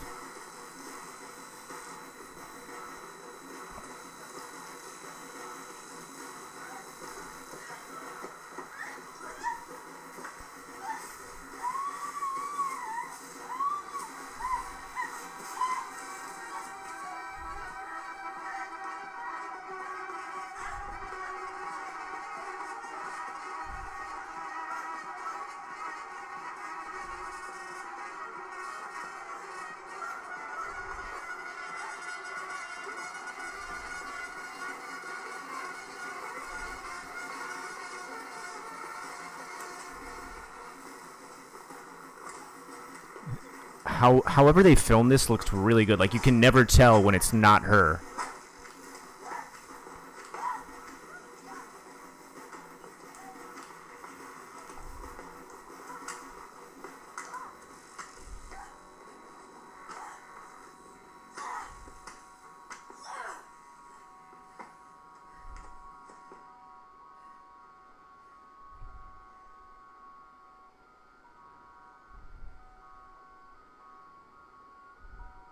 Those are the keys to the car. Cocaine's a hell of a drug, yeah. You mean Claridil?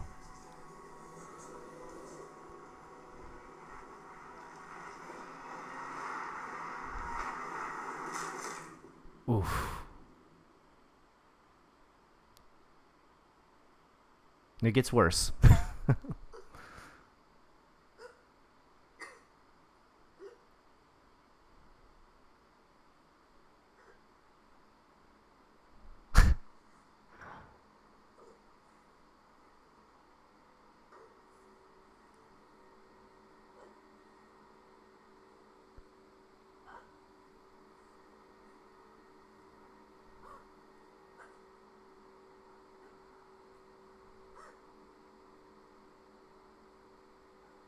I have a ray gun?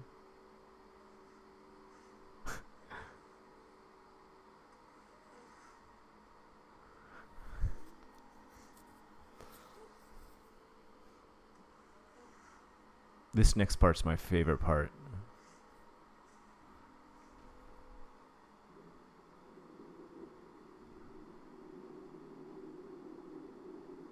Oh, I have a ray gun. I know what you're saying. Okay. I love this song.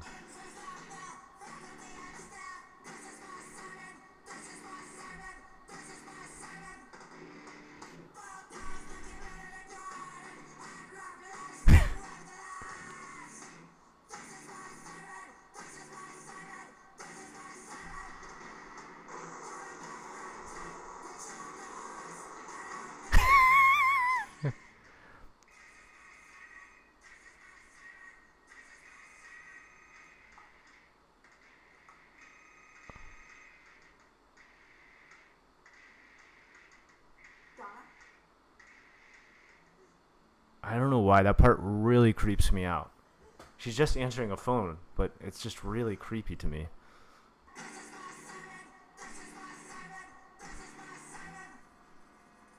She's drawing on their faces, the faces of her kids. I don't...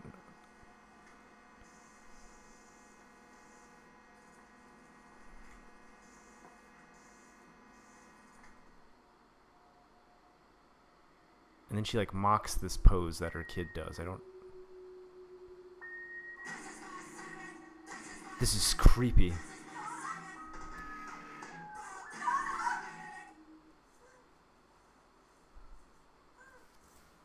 It's just like her mom's body with a wedding dress and no head.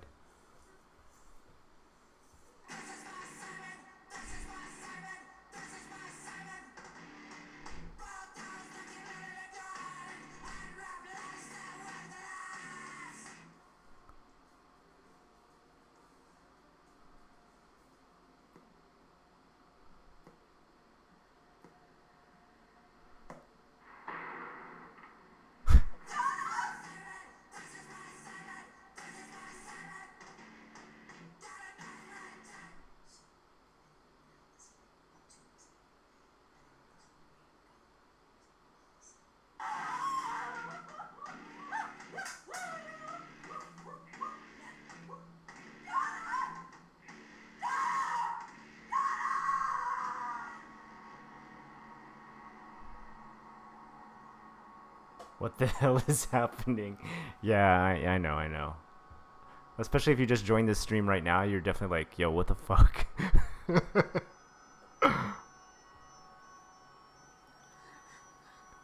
I don't know why she says that. I don't have a gun.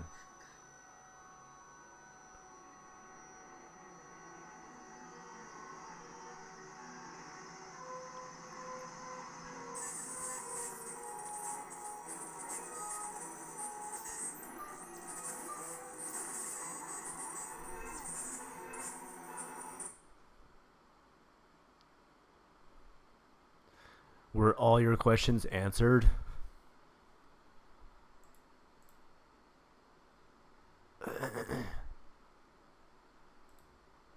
Yeah. So what do you guys think? I want to see. Now I want to read the comments. Oh, whoops.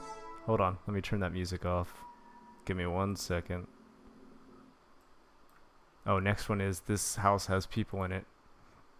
Another really good one. Oh my goodness. That was made by the same people who made Too Many Cooks, Wham City Comedy, Children of the Mirror, and This House Has People in It. And if you haven't seen This House Has People in It, you should watch that one too. Like if you thought this was kind of scary or creepy, watch This House Has People in It. You will enjoy that. If you don't fully understand the video, like the significance of what it's trying to get across, I mean, it's more or less a metaphor for like trying to block out your life with prescriptions. I mean, I think that's I've overly simplified, its message. But if you want a very, very, very clear analysis, go to Nightmind's channel and check out his analysis of it. He does like this really full, thorough analysis of it that's like pretty extreme. So hit him up there and check it out, and you'll figure out everything that's going on with that video. He breaks it down, I think, for like 30 minutes straight, just talking about like every second of what happens in there. Have you seen Metalocalypse on Adult Swim? I have seen every single Metalocalypse that's ever come out. The series is over now, if I'm correct, right? They didn't make anything more. It ended. I also watched Pickles. I used to watch Pickles on there. He's a satanic dog. If you liked Metalocalypse, you probably watched some Pickles. Pickles was not as good as Metalocalypse because there's just almost no talking in it.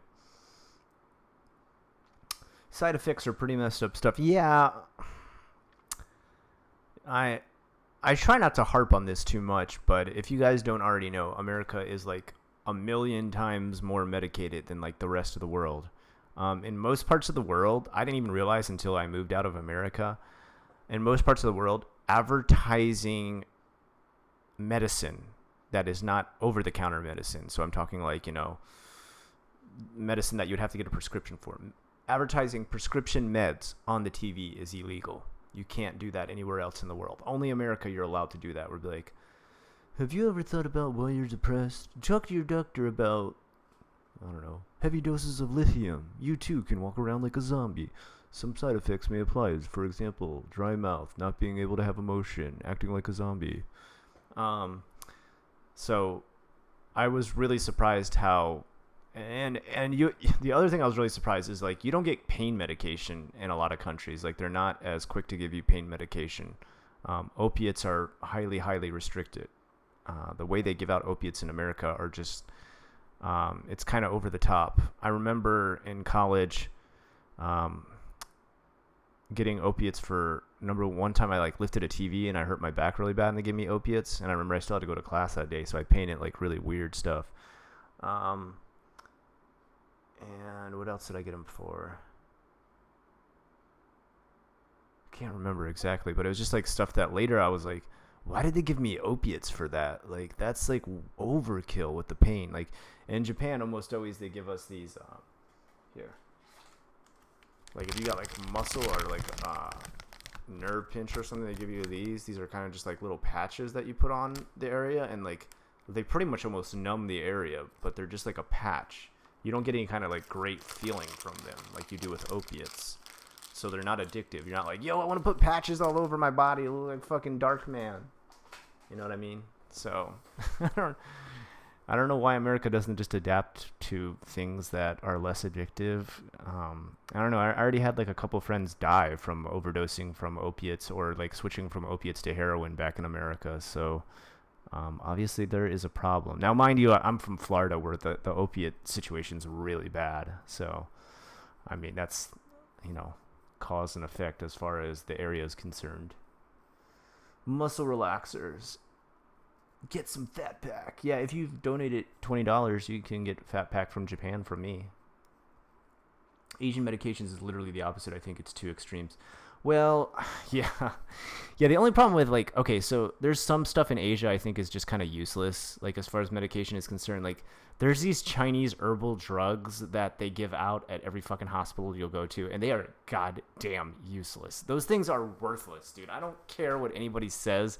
That's fucking snake oil right there. Like, tell me anything you want. But if there's ever been a placebo effect, it's all those goddamn Chinese medicine herbs. Like, I don't believe any of that shit. Come on, man. Like, I'm sorry. If you do and they work for you, I'm really happy for you. I think that's great. But my honest opinion is anything I've ever taken, and I'm not like a big, fat, giant, tall dude with a massive body amount. Like, I'm a pretty, like, slim dude who's not very, I'm not like, I'm only like 5'10", 5'11", 5'10" and 3/4, so 5'11". And I take that stuff, and it should affect me supposedly, but it never does. Like I take the dose. I've taken higher than the dose. None of that Chinese drug stuff ever affects me. Not even slightly. Not even. Like, I don't notice. I've never noticed anything different. One's like, this one will calm your stomach. This one will stop you from feeling sad. And all they are is just like this numbered package with a different color on it. 43, green, yellow, 2. And you're just like, okay, if you say so. But no, that stuff's all bullshit. Yeah. Sorry, dude. Those are just worthless.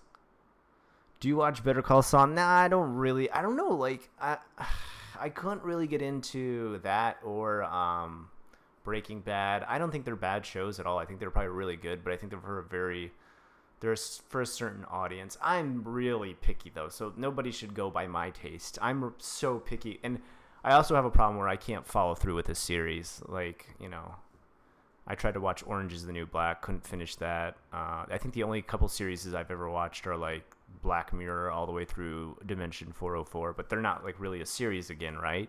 They start off with a new story every time, so maybe that's why I could get through them. Oh well. I'm sad he ignores my questions. I'm sorry, Jade. What's the question? Sorry. Okay, where's that? Bear bile. That's not a question. Do you watch Supernatural? I used to watch Supernatural, but again, that was another one. I was like, this is the same thing over and over. Somebody gets possessed. The worst show ever. The fucking worst. And I don't know why my wife likes this show. I'm so sorry if you like this. Like, I can't fucking stand. Grimm. The show Grimm. Let me write you the plot to every single Grimm show that's ever been out, ever. Okay?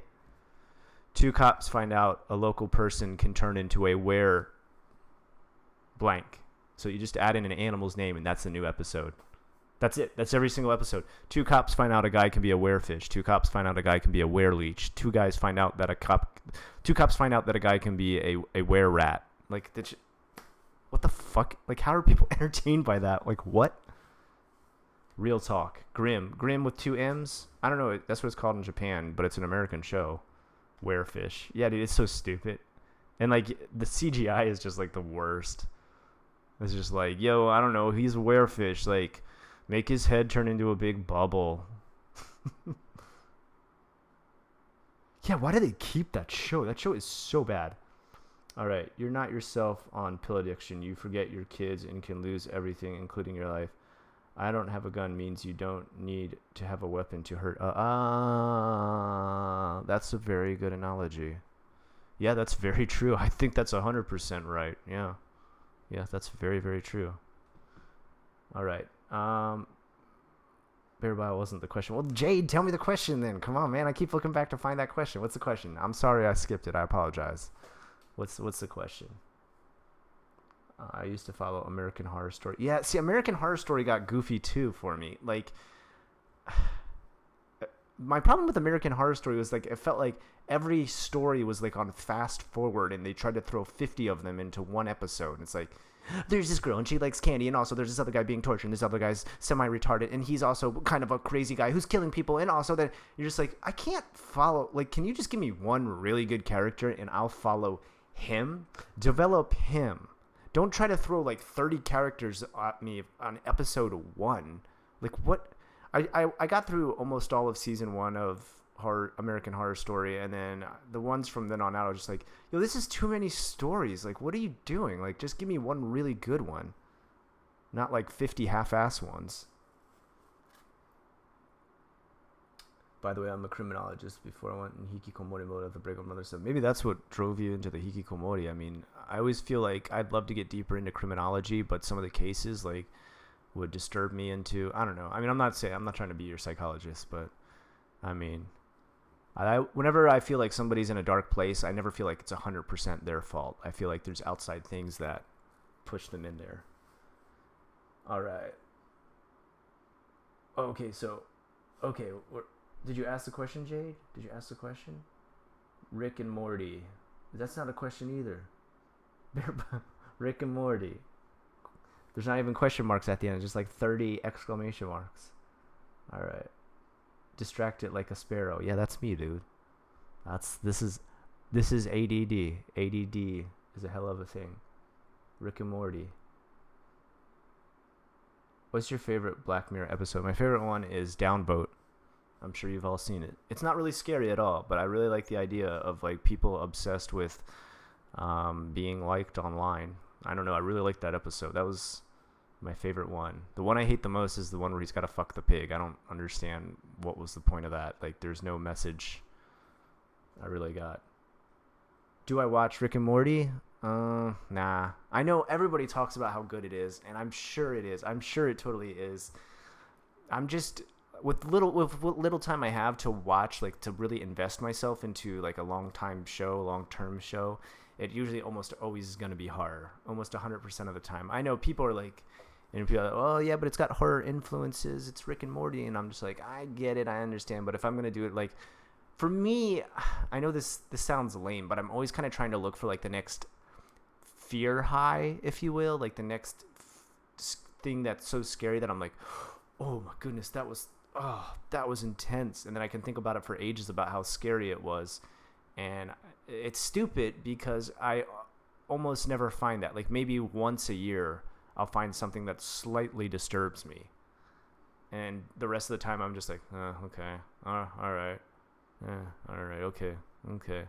Like, I mean, recently with like the horror movies that have been coming out, I mean, aside from Get Out was really, I mean, but Get Out wasn't really people want to say that's horror. It was more of a thriller. Wouldn't you say that's a thriller? It was a great movie, and it was an amazing plot, and it was a unique idea, and I was like, wow, this is good, man. Keenan Peele, this guy, who knew this guy had some like horror, like genius level horror inside of him? I knew his comedy was good, but his horror is just fucking blowing me away. Hollywood horror recently, like, I don't want to see any more. I don't want to see another goddamn slasher for as long as I live. Like, slashers are just burned to hell. I don't want to see anybody slowly chased by a menacing person.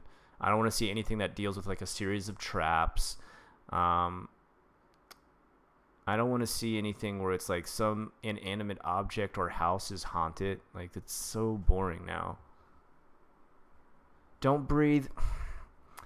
Again, it was okay, but like, it's more of like a thriller, and I don't want to spoil anything, but nobody ends up very likable in that movie, and I just never see like, what's the point then? Like,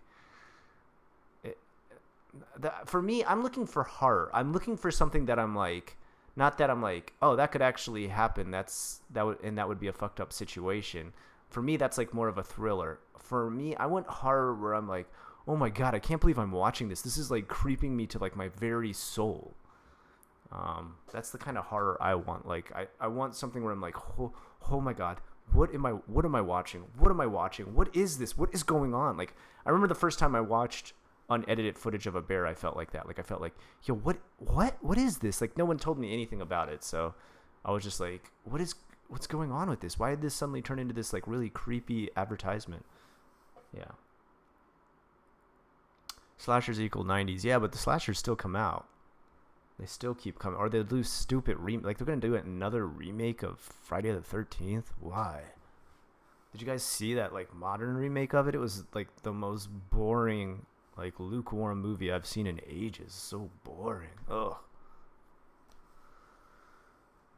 Totally like the video just showed. Yeah, that's the kind of horror I'm into. And like, I'm into like, recently I almost always have to go into like real life horror. Okay, do you want to hear one of the most horrific cases that I've read recently? And if you're squeamish, don't go look this up, please.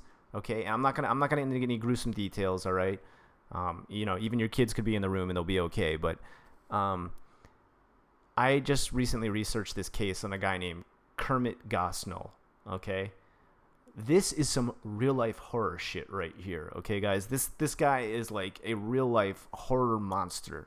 And he's not a killer. Well, I mean, he's a killer in some ways, but he's not like a serial killer. He's not like your typical. He's a doctor, and that's all the information I want to give you. And then go look up the case of Kermit Gosnell and see what happened at the clinic he was running, and you will be like, this is worse than any horror movie that's ever existed, and this actually happened. For me, that's what I'm at a point in my life where like, once in a while there's a good horror movie that slightly scares me, but for the most part, some of the best horror I find out there tends to be real, or borders on like where you're like, is that real or is that fake? Like I always talk about Kuchisake Ono, the split mouth woman, and people are like, you talk about that too much. But what they don't realize is why that's so scary to me is it's based on a true case of a woman who was chasing kids around her neighborhood, and she got hit by a car when she was like stalking these kids and chasing them, and it split her face open in the same way that Kuchisake Ono had her face split. And like for a while the doctor couldn't find like her like she was like a Jane Doe, so they couldn't find her identity and stuff. So he thought, like, even the doctor started to tell the neighborhood, like, maybe Kuchisake Ono is real? Is this like, And so kids were like being walked home from school for a while in Japan. Like, you can look this up. There's all facts to back this up. This was in the newspaper. There's people interviewed about this. The autopsy guy, whatever, the coroner, is that what they call him, was interviewed. And I mean, it's insane. I mean, okay, yeah, she wasn't Kuchisake Onna. She's not an actual yokai. They don't really exist. I get that.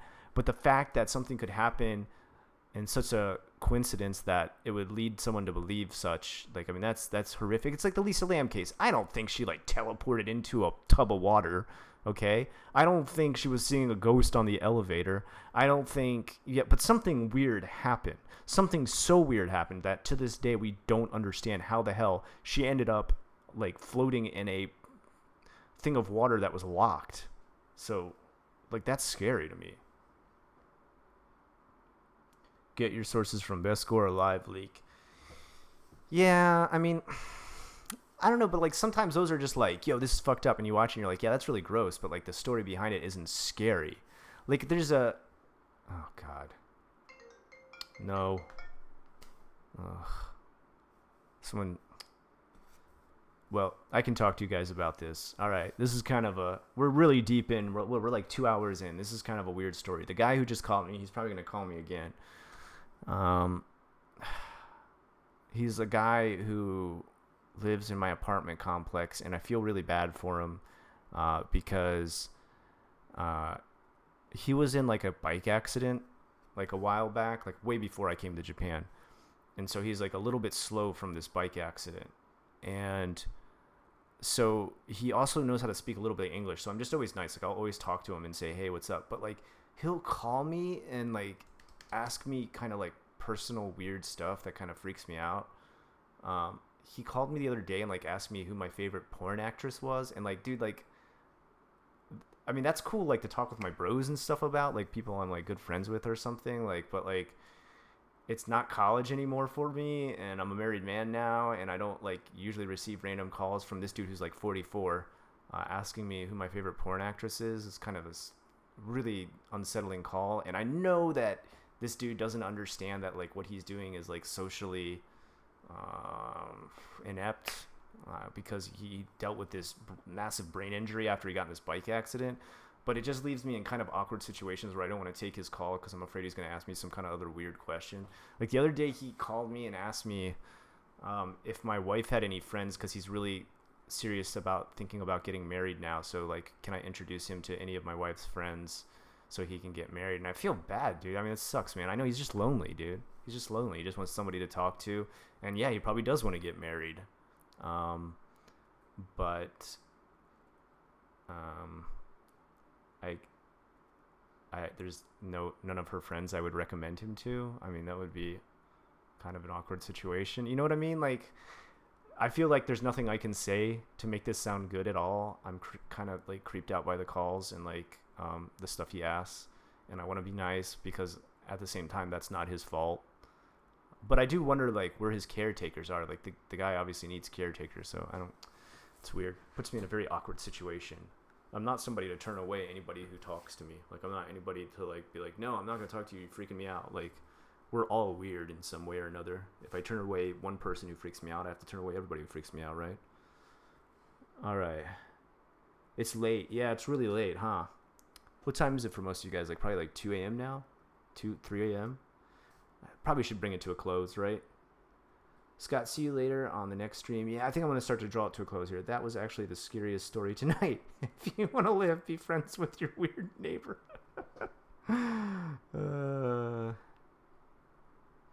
Every time... What? It's offline. What? I think the stream has been going okay for a while. It shouldn't be offline. Anyway, yeah. 3 a.m. for most people. All right, guys, I think I'm going to call it a night. It's not night here, but I'm starting to, like, really burn out. 2 hours is kind of like my max. I'm not like a hardcore streamer like some of these guys who go on for ages playing video games and stuff. Usually I'm talking the whole entire time, so my voice starts to burn out, and I already had one live stream today. So, please, bro, I need ray gun. What do you need ray gun? What do you mean? Chris Ray Gun? You can't have him. Lucy Green's dating him now. Okay, if you need like, are you talking about you like need something from Japan or something? Just hit me up on Facebook, bro. I'll send it to you. I don't care. No worries. Are you wearing sleeves? Yeah, I'm at my school right now, so I don't have any students here, but people could like look through the windows. I guess I just don't. I try to be like as professional as I can while I'm running my own business. So if like somebody like even delivered a package at the door, I would answer it with sleeves covering my tattoos. Have a nice day. You have a nice day too, sweet ghost. All right, like Andy the streamer. I don't know who that is. What's your opinion on medical horror? Medical horror? Sometimes I think I don't like about medical horror is like gross for the sake of being gross. Like, you know, the centipede, the human centipede, that was garbage. Like, there's nothing scary about that. That's just dumb people having dumb things done to them. You have a studio at your school? Yeah, I do. This room is actually the studio room. This whole wall is just like a giant green wall. Look.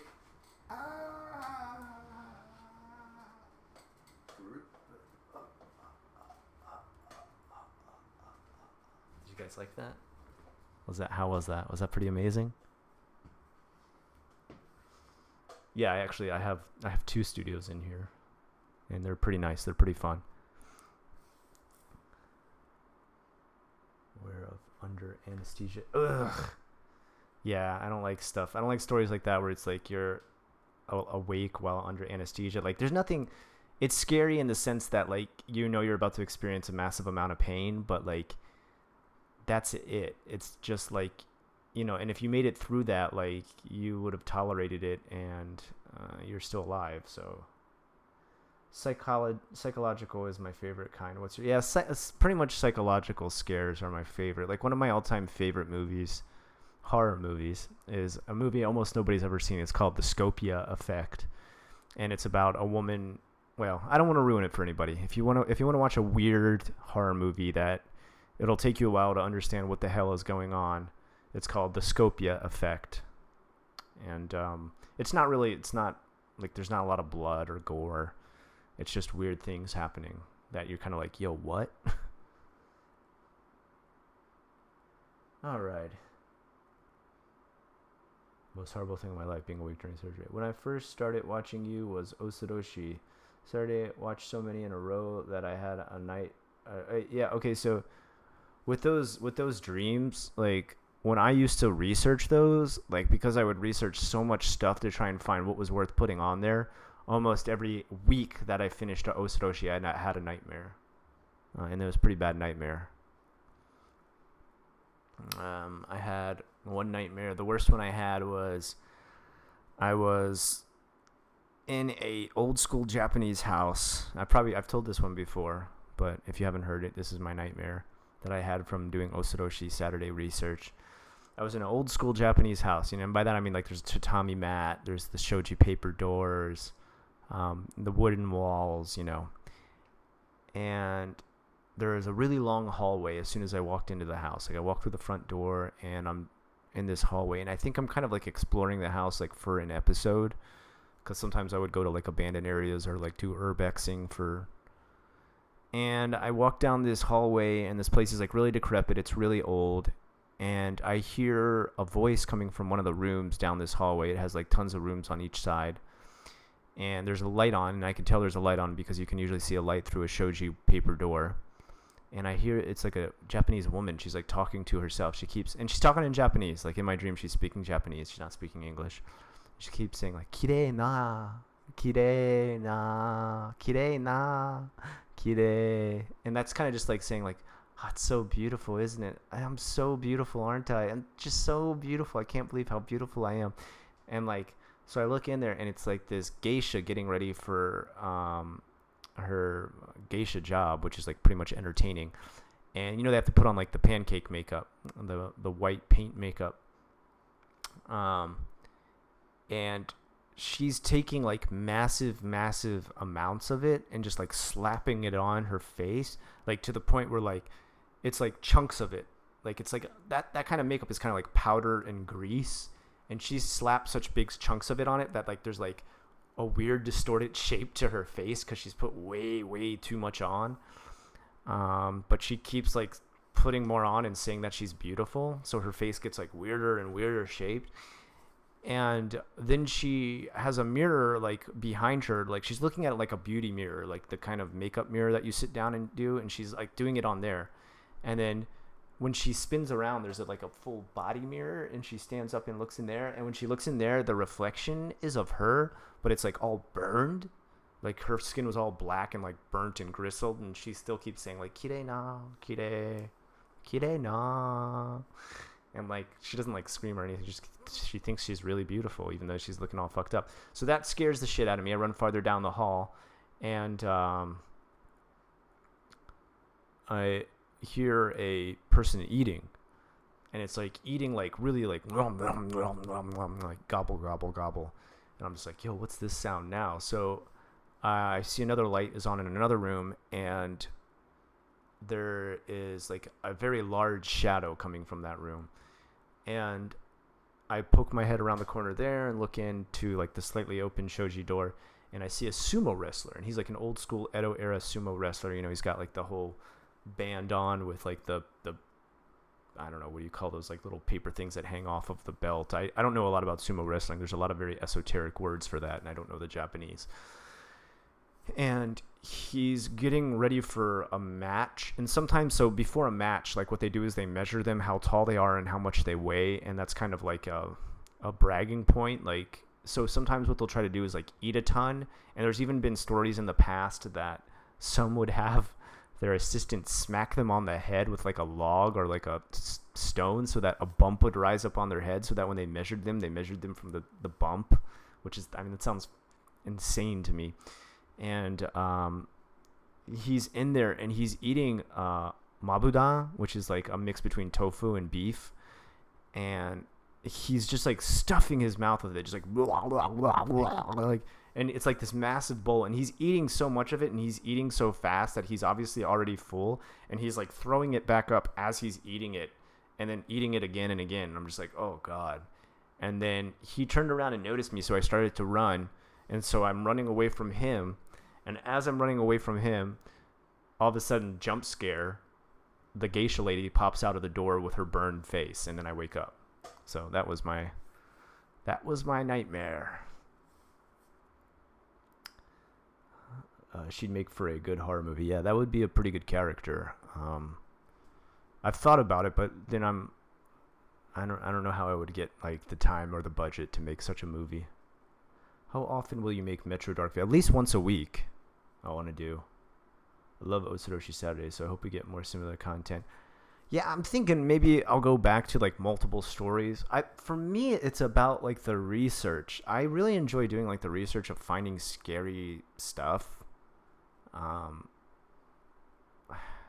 The thing that annoys me is that I wish it would have gotten popular back when I did it. I know this sounds like greedy or like selfish, but there's 2 channels now that do awesome with it. And I think probably it was my fault that the way I presented the material wasn't very good. It was just like this mishmash, this like smorgasbord of horror.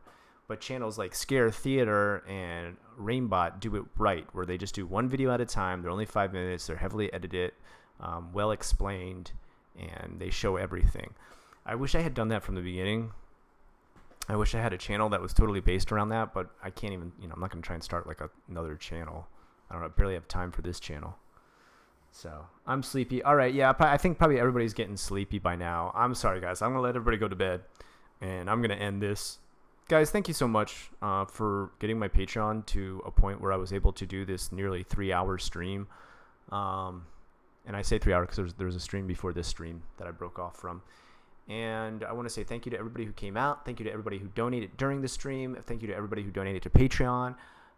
Thank you for supporting the comic book that I'm drawing now. And if you like anything or everything you saw here today, please do consider donating to the Patreon. The more that is donated to that, the more I can focus on doing things like reading you horror stories or talking about horror things or showing you horror clips and researching them. Because pretty much what I do is I use that money to hire a secondary teacher at my job, allowing me more time to do this wonderful hobby, which I wish I could just do full time. But, got to be real. But you guys allow me to do that with your wonderful donations, your wonderful time, your views, your likes, your subscriptions. Just a heads up on the second channel, the Japanese channel. I don't know if I'm going to be able to continue it. I just put up a new video on there, but there's still only one video. That's because YouTube took it down. They deleted the video. It was an update to the strangulation case that I did on that first video yesterday. Well, apparently YouTube just decided, no, you don't get to put that up there. You don't get to follow up the case. And because they found out the policeman was the guy who did it, who strangled his own wife. And I'm just following up. I'm just telling you the news on it. Like, I'm not like showing gory details or anything. It was just like a picture of the house. Well, they took it down. And now they took it down. I can't stream on that channel now because once you get hit with like a takedown, you lose some stuff. So I can't stream on there. I can't upload videos beyond 15 minutes, and there's some other restrictive aspects. So it's just like, yo, remember how you try to be creative? There goes all your creativity. You can't do any of it now. Ha, bye-bye. So, sucks. What can I do? What can I do? All right, guys, I love you so much. You guys are the best. Thank you so much for coming out. And, hit me up on Facebook. Hit me up on Patreon. Hit me up on, YouTube. You can hit me up on here, but things get crushed here. I can't really find them too well. So hit me up on Facebook or Patreon if you want to be able to reach me ASAP. I will talk to you later. I am Scott Ackerman. Today was a live horror reading with all sorts of creepy stuff. Have a good one.